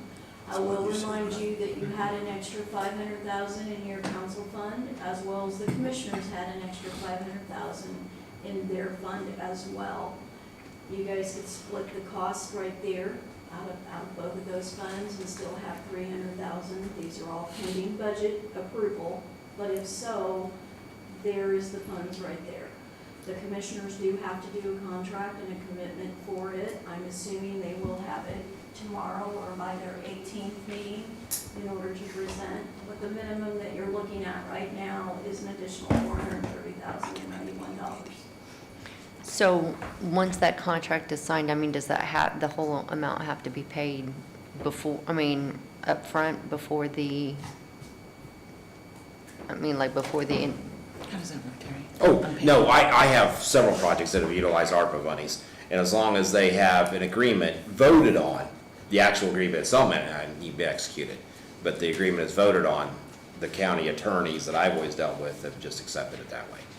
But no, it is not spent, because in this case, you won't be spending this, because even the testing, you won't be spending until the middle of summer or the end of summer. Which it was brought up, there is a 1-year warranty after the substantial completion, the SAC we call it. So you will be under full warranty until the following summer. And then going into fourth quarter of 2026, you will have to look at maintenance by that time. Okay? Yeah, well, I think there's a need for it, for sure. But are they such a thing as us being able to get a grant maybe on the balance? Well, I mean, there's always the possibilities of grants or other funding to go to it, but you're on your timeline. It's gonna take longer to go through a grant process. Those are usually at least a year's time or whatever. You could split it up and be part of it in 2025 and part of it in 26. But the longer that you wait out, your cost might go up or you know, the urgency or the need for it is there. I think everybody has agreed it is something that needs to be done. Other funding options, you know, you've got good cash balances, but you can't afford to spend everything. And again, it's all pending on the DLGF approving our 2025 budgets in funds. I mean, what would you need more than the 300-some thousand by the middle of next summer? Oh, on the second channels there, Is that what you're talking about? No, on your, One is 800 and- how would? Oh, on the 801? If the commissioners agreed to it. On the 801, usually in January, there may be 10,000 billable. And as far as a draw schedule, most of that will be drawn around April and May. And then, that will be its peak, and then it will slide down for June, July, August. Is it, I mean, So I we know that's. build incrementally, not like on one big lump sum? No. In fact, that is I see what you're saying now. Yeah. One thing I don't allow, in vendor-initiated agreements, always have milestones. I don't believe in milestones, because who's making the judgment on the milestone, first of all, okay? Well, the vendor is, because it's their agreement. We allow for billing each month, and if there's products that they've submitted, that they have in their warehouse that they bought, but it can't go out yet, then they have to prove that they purchased that product through a purchase order, okay? They pay for that product, because you never, ever pay for anything up front. No, okay? And I know some vendors require that, but we don't allow it. Okay, so That's what I was saying. good point. How would you think, if they agreed to it the first year, how would you say that, timeline-wise, that we need so much money? Yeah, and I think by the time you're gonna need like actual amounts, you're thinking rough ideas, I think in February, you'll probably be looking at between 50 and 75,000. In March, you're probably gonna be looking at between 100 and 150, and then April, it's gonna be closer to $250,000. May will be one of the highest, okay, maybe another 300,000, and then it will drop off drastically, okay? 100,000, 50,000, and so on. Does that give you a general idea? Look, I'm a Ball State grad, so I wasn't doing the math in my head necessarily correctly, okay? Yeah. Yeah, who put the time frame together on this contract?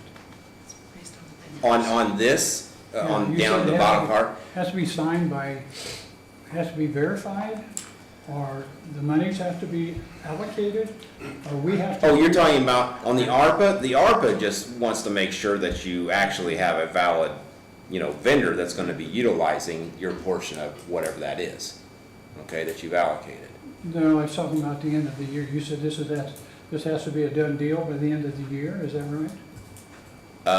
The actual CSA agreement, when we did the BAFO, the best and final agreement, we always give we would like the contract to be executed by the end of this year. Now, here's the reason I do that. When you're this close to the end of the year, I want the vendor to give me all the manufacturer's benefits as possible.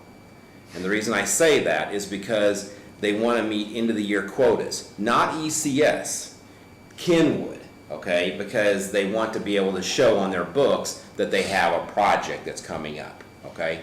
That they're going to be able to have allocation to. Financially, would there be a cost to the county if we waited till? If you waited till January, Yeah.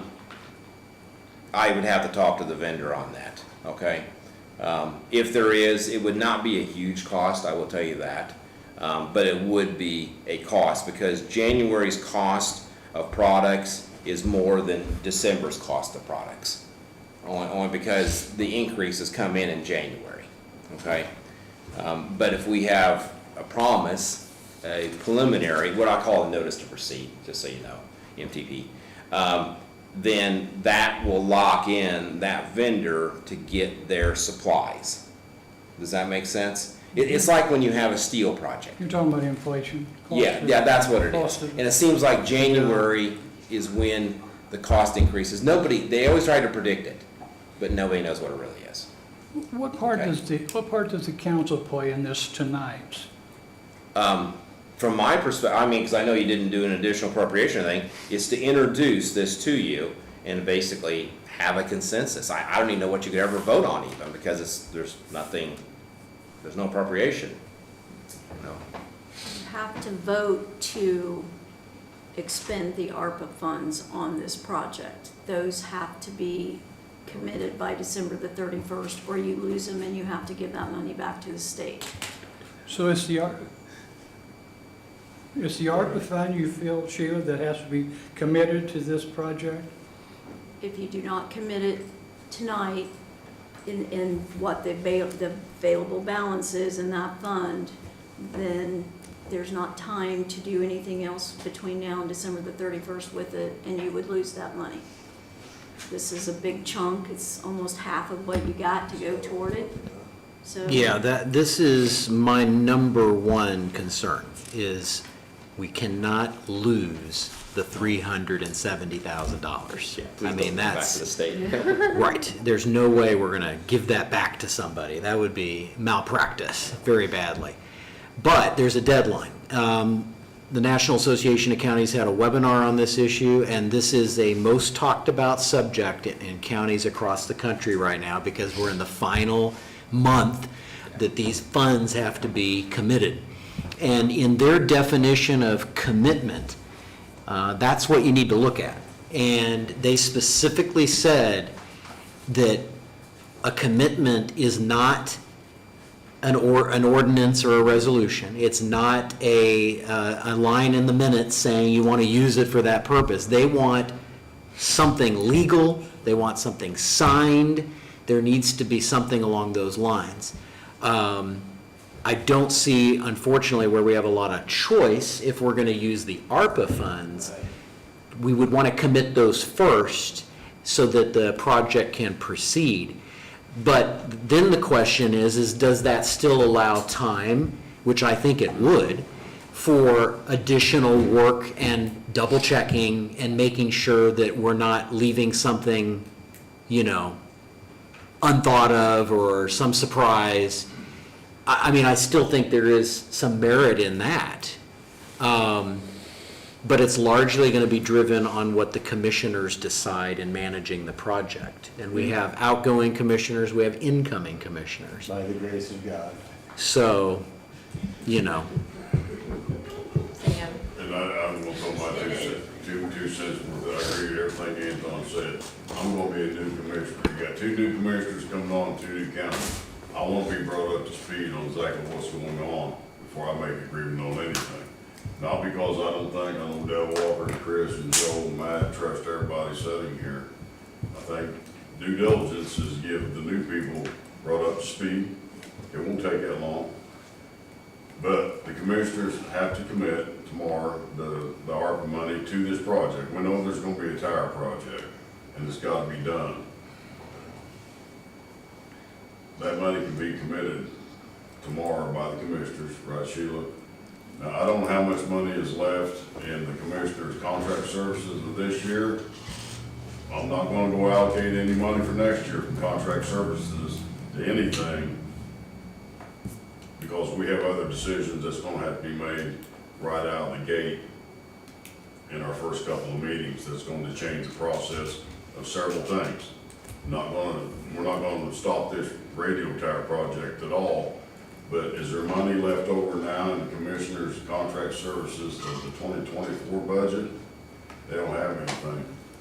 So those are a couple things we'll have to address next year right out of the gate. See, our main thing, we're gonna have to come up with 430,000. Right. Yeah, that's the part you have to come up with. Do you think it's possible if we don't able to get a grant? Sheila? yeah, I'm not concerned about that part, to be honest. Our cash balance in the general fund is $5.8 million. I think we can come up with the appropriate funds to make this large project work. But the first priority is ARP money, to not lose it. That's its own thing in discussion. Because you're either going to do the project or you're not. I mean, you're kind of already on that track if that's the money available you want to use. Otherwise, it has to be reapportioned and committed to some other project, which in turn doesn't give us a dime towards a still badly needed radio project. I mean, regardless of whether this is the perfect project, or regardless of whether 8 of 10 stones have been unturned, or regardless, you're still going to have a major radio project that has to be done. And I don't want to lose nearly $400,000 towards the So project. what do we have, I mean, what has to be done by us tonight to make sure we don't lose that? Okay. I think do we we need need to appropriate and advertise for the ARP money for the project. Okay. I mean, that's what we'd have to do tonight. Make that, So I'm going to make a motion that we advertise and proceed in $371,783 in ARPA funds to cover part of the cost of this project. May I say something? I second that. Oh. Go ahead, Chris. In the last couple of weeks, one of the commissioners has looked at ARPA projects that have been set out there, and there was unspent money of around $50,000. Is that included in that 400? That's part of that 371. I just want to make sure we don't lose that Yes. Okay. $50,000. Yeah, good, Yes. yeah, exactly. So, but that's part of the 371, okay. Yeah. All right. In other words, that's all the money we got left. So motion, Counting on you, Sam. And Commissioner Risk, or soon to be Commissioner Risk, is not here. We've had a meeting about this tire project, Grady, and we want to move forward with it. We're not going to delay this 6 months down the road because it's not necessary to delay it. We just asked to be brought up to speed along with the 2 new councils coming in. And we'll get the ball rolling. We're not going to delay the project or stop the project. so if there, are there any other questions? That's fair. All right. Call for a vote. All those in favor? Motion carried. Now, with that, I want to see something in writing that's a kind of a cash flow, or, you know, you A kind of. draw schedule? Yeah, you kind of had rattled off a pretty I decent have to framework. do draw schedules But- for projects that have Right. loans or bonds. So We need yes. to see that so we can plan for the remainder. The other thing is whether or not to do the additional items that are outlined on here. You know, there's some merit in both of those, and again, there's going to be some more technical discussion needed and that kind of thing. But that decision doesn't need to be made Tonight, tonight, no. correct? That's something that will be plenty of time for the new commissioners The to. executive body would have to make that And decision they can first. say, yeah, we'd like to pursue those or not, Yeah. right? Okay. The other thing is did we ever get, and I think it maybe was started, but I don't know what the finished result was a complete inventory of all equipment that's out in the field, whether it's a radio handheld that Fire Department A has or C has, or whether it's a unit in a vehicle. Do we have a comprehensive list? Yes. Okay, and that is being used to map out cost What and has to be upgrades. upgraded, yes. Okay, because not all radios are equal, as we know, and some are gonna need more than others. And that's what you're working off of? Yes, Okay. absolutely. That's how we Okay. came up with that amount. All right. Terry, I can't thank you enough for coming down and talking to Well, us. thank you. Very helpful. It's nice having really. the knowledge. God bless you. Thank you. The other thing I will say on just the finance part, and I know Sheila kind of touched on it, I am not, I would rather us just do a straight-up cash appropriation out of something like the general and not touch this line item she's mentioning. If you remember when we developed our budgets, for advertisement purposes only, we had put money into the other services line. I really, those are to be cut when the state gives us our 1782, and we should follow through on cutting those. When the need comes back up to then, or when a decision is made to actually pursue the options, that's when I think we need to have another discussion and do the appropriation the normal way. I just don't want a blank check in a budget for commissioners or even the council Right, for that right. matter that's just there. I mean, that was supposed to be cut. So that's just my opinion on that part of it. Thank Another you.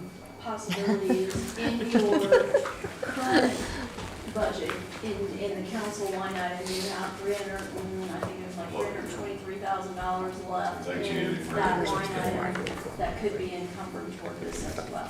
Or it'll roll over to the Yeah, cash it balance. won't make any and difference you'll either still way. do the Yeah. appropriation. Yeah. We're going to try to make it work however is most efficient. I hope so. First of the first responders. Yeah. Merry Christmas. Thank you very much. Thank Yeah, you. appreciate that.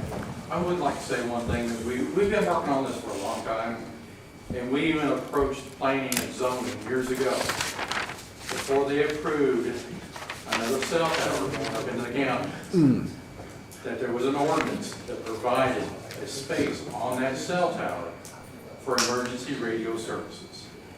So we've been working on this for quite a few years. It's not just one of these things that we've dropped and gone like that.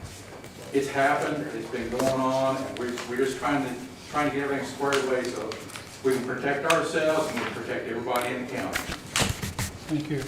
Thank you all. Thank you, Thank Dale. you. Appreciate it. It's absolutely a fantastic step that you're trying to take to help the emergency responders. I can tell you the value of it.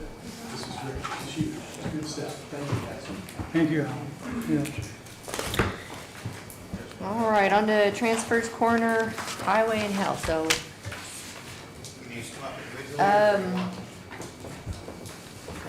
you want to just explain kind of a little bit on Yeah. what's going on? Our transfers are basically shortfalls of the part-time payroll. So it was the salary that was been approved, and we knew because of longevity, it was gonna be higher than what was budgeted, and that's all it is. Yeah, we had the timing at the end of last year, from the time we made the final decision on the coroner's budget to what we already had advertised, and we interpreted the policy on longevity for the position of chief deputy. We just simply didn't have enough time to appropriate the correct amount. And this is the deficit or the shortfall. It's not new money or a new request, it's just honoring what we decided, it's just we didn't have time, so.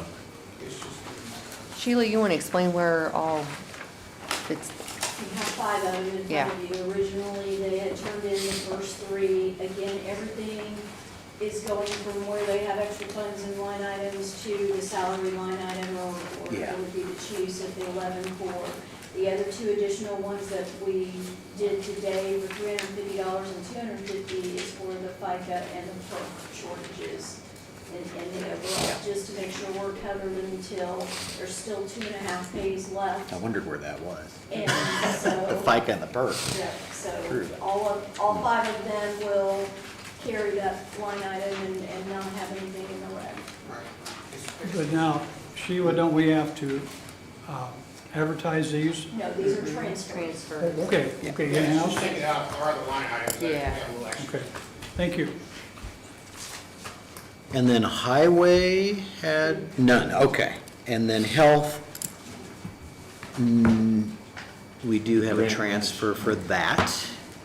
It was for the Of course. shortfall on, the tax levy for our wages in 1159. We borrowed from 4911, just need to pay 4911 back, so take it from 1159 and pay 4911 back. All right. Well, I'm going to make a motion that we proceed in granting all 5 of the coroner's transfers and the transfers outlined for health, to take care of that, and the transfer for, it would be community corrections, right? Fund 9149, for grant. I second that. Motion made by Anton, second by Nick. Any questions? All those in favor? Motion carried. I see in my packet, Sheila, this Gordon, That was Which- part of the additional appropriation public hearing that you had. It was on the. so it's been paid. That's, yes. Thank you. I'm going to make a motion that we allow the president to sign the compensation summaries. I Second. second that. Maybe you Tom have got another it. help. Tom got it. I think you and Anton did it about the same Oh, time, I it's- think. I don't, So, motion made by Andy, seconded by Anton. Any questions? All those in favor? Motion Yeah, we carried. skipped an item. Yeah, we skipped the grant. Andy, you are so anxious to get out of here. Man. he wants to retire early. Before Christmas. Sorry. Come on, Andy, you just wanted to go. All right, so I know it's hard for everybody to get used to it, but it's not a grant. HFI isn't actually given to us from the state through the legislative body, so I know the state gets really cranky when people call it grants, so. They gave us, so our amount that the state gave us was $417,040.35. We have to do a match to that, which is per IC code, which Anton and I went over and we came up with, you have that in, $104,260.09. So that's out of the 1159 fund, which you normally fund anyway, and it's actually less money than what you normally would fund. Yeah, I think what we need to do here is basically just allow the council, when we do the 1782 adjustment, we're gonna, remember we added a huge amount to advertise, what, 50,000 probably? When we cut, we need to make sure we cut with this in mind. We don't cut as much because we need the 1163 there to match the grant, if that makes sense. So I'm going to make a motion that we authorize Polly, myself, and the auditor in that process to take this into account and make the adjustment to match. Perfect. Yeah. And I can send a letter to the state. And she is authorized to certify that the match hasn't been made or will be made. Yeah. So motion made by Anton, seconded by Andy. Any questions? All those in favor? And who seconded that? I did. Andy. Thank you. Thank you, Andy. Yay, thank you. Good night. All right. Hey, Brother Dan. So we have two different ordinances we have to pass this evening that we always do each year. And I'm going to pull those up. The first one is going to be 2024.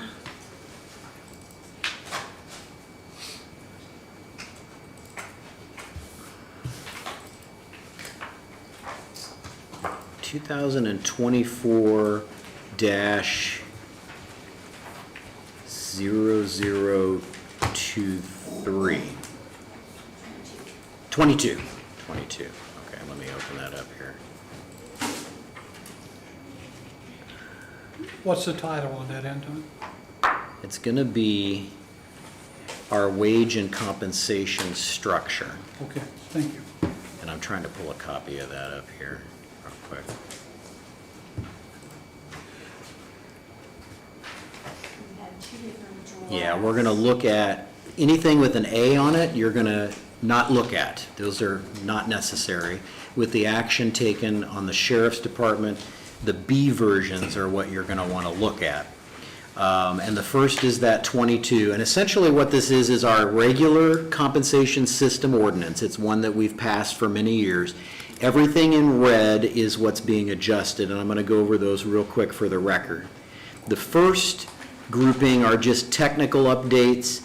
The first is on page 1 where it talks about basically superseding or replacing prior ordinances.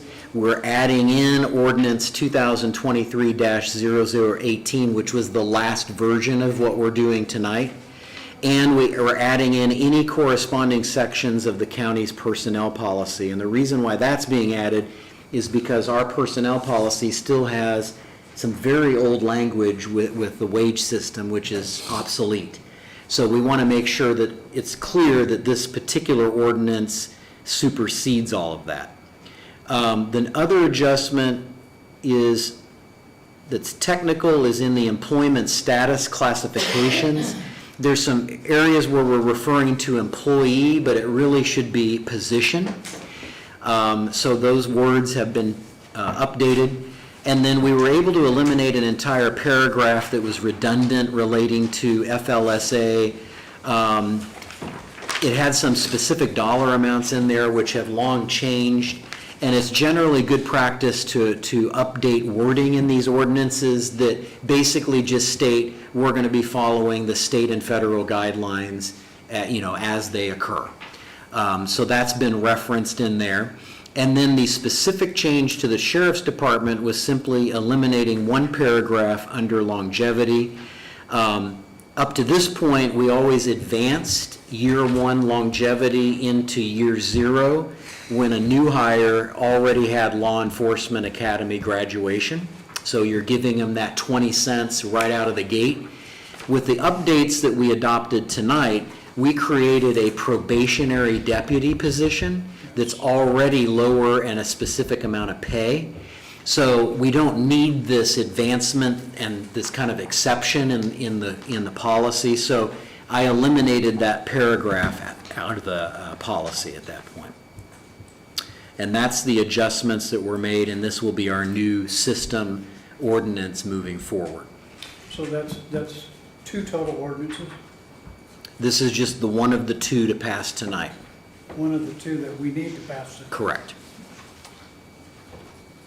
Yeah, so on the compensation, or this would be the salary ordinance. Yeah, this is going to be compensation system System ordinance. ordinance, okay. Yeah. I'll move that we adopt what Anton's presented. I'll second that. Motion made by Andy, seconded by Anton. Any questions? All those in favor? Motion carried. All right, the second one, and we need to sign this. The second one is ordinance 2024-0023, and again, this is draft B. Now, this is just simply what we generically refer to as our salary ordinance. And this is where we basically summarize the compensation totals that we've put into our budget for 2025 and are putting in for each position in our system.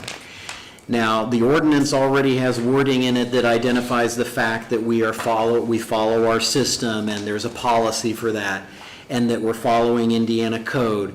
It does already reference the ordinance you just passed, which is the 2024-022, and that there are changes that can occur throughout the year as our other ordinance allows for. But this is a snapshot of employee data as of December 4th and our projections for pay in 2025. That also includes the update we did with the Sheriff's Department.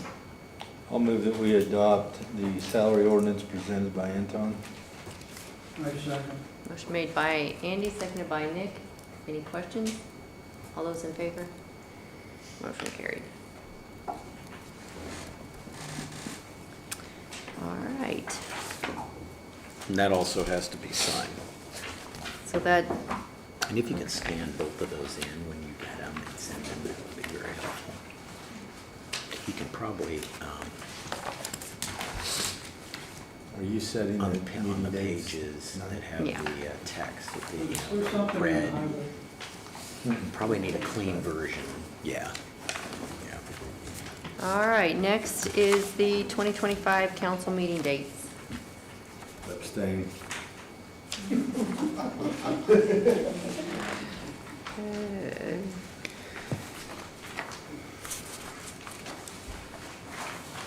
In the resolution, I went to the last week of August like we did this year for the budget workshops. Those can be changed if you see. Also added 3 extra meetings for the 1782 and the budget ends. Everything follows. There's only one holiday on a Monday this year. And I believe that was the October 14th one.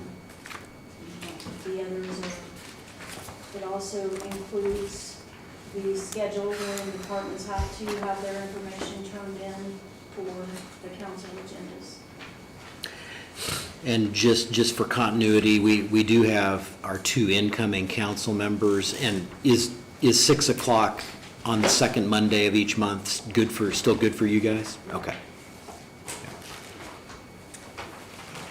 Well, I'm going to make a motion that we adopt Resolution 2024-0014, which outlines our 2025 meeting schedule for advertisement. Motion made by Anton, is there a second? Seconded by Nick.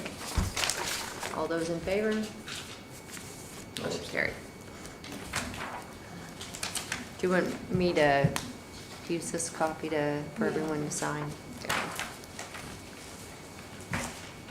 Angela, I meant to ask you earlier, if one of us wanted to set out a meeting, could you come in? Not a chance. You get, maybe you will. All right, public comment. Anybody have anything to say? Just thanks, Andy, for all your years of service, and Thank you, brother. that speech again would have made your uncle proud, because you know how he thought about Anton too, so. Appreciate all your support, Steve. Thank you. I miss Mike. All right, on to auditor. Sheila? I'm tickled to death to see you. Yeah, we're glad you're back. And you look great. Hopefully you feel good. She does look tired. All right, council, anybody have anything to say? I just wish everybody a Merry Christmas. Yes. Happy New Yep. Year. Merry Christmas. I don't reckon we have anything else. We don't have any other meeting. We're not going to use a meeting at the end of the month. There's no need for that. Good. As soon as we hear from the state. So, you're gonna miss me when I'm gone. All right, meeting adjourned. Go ahead.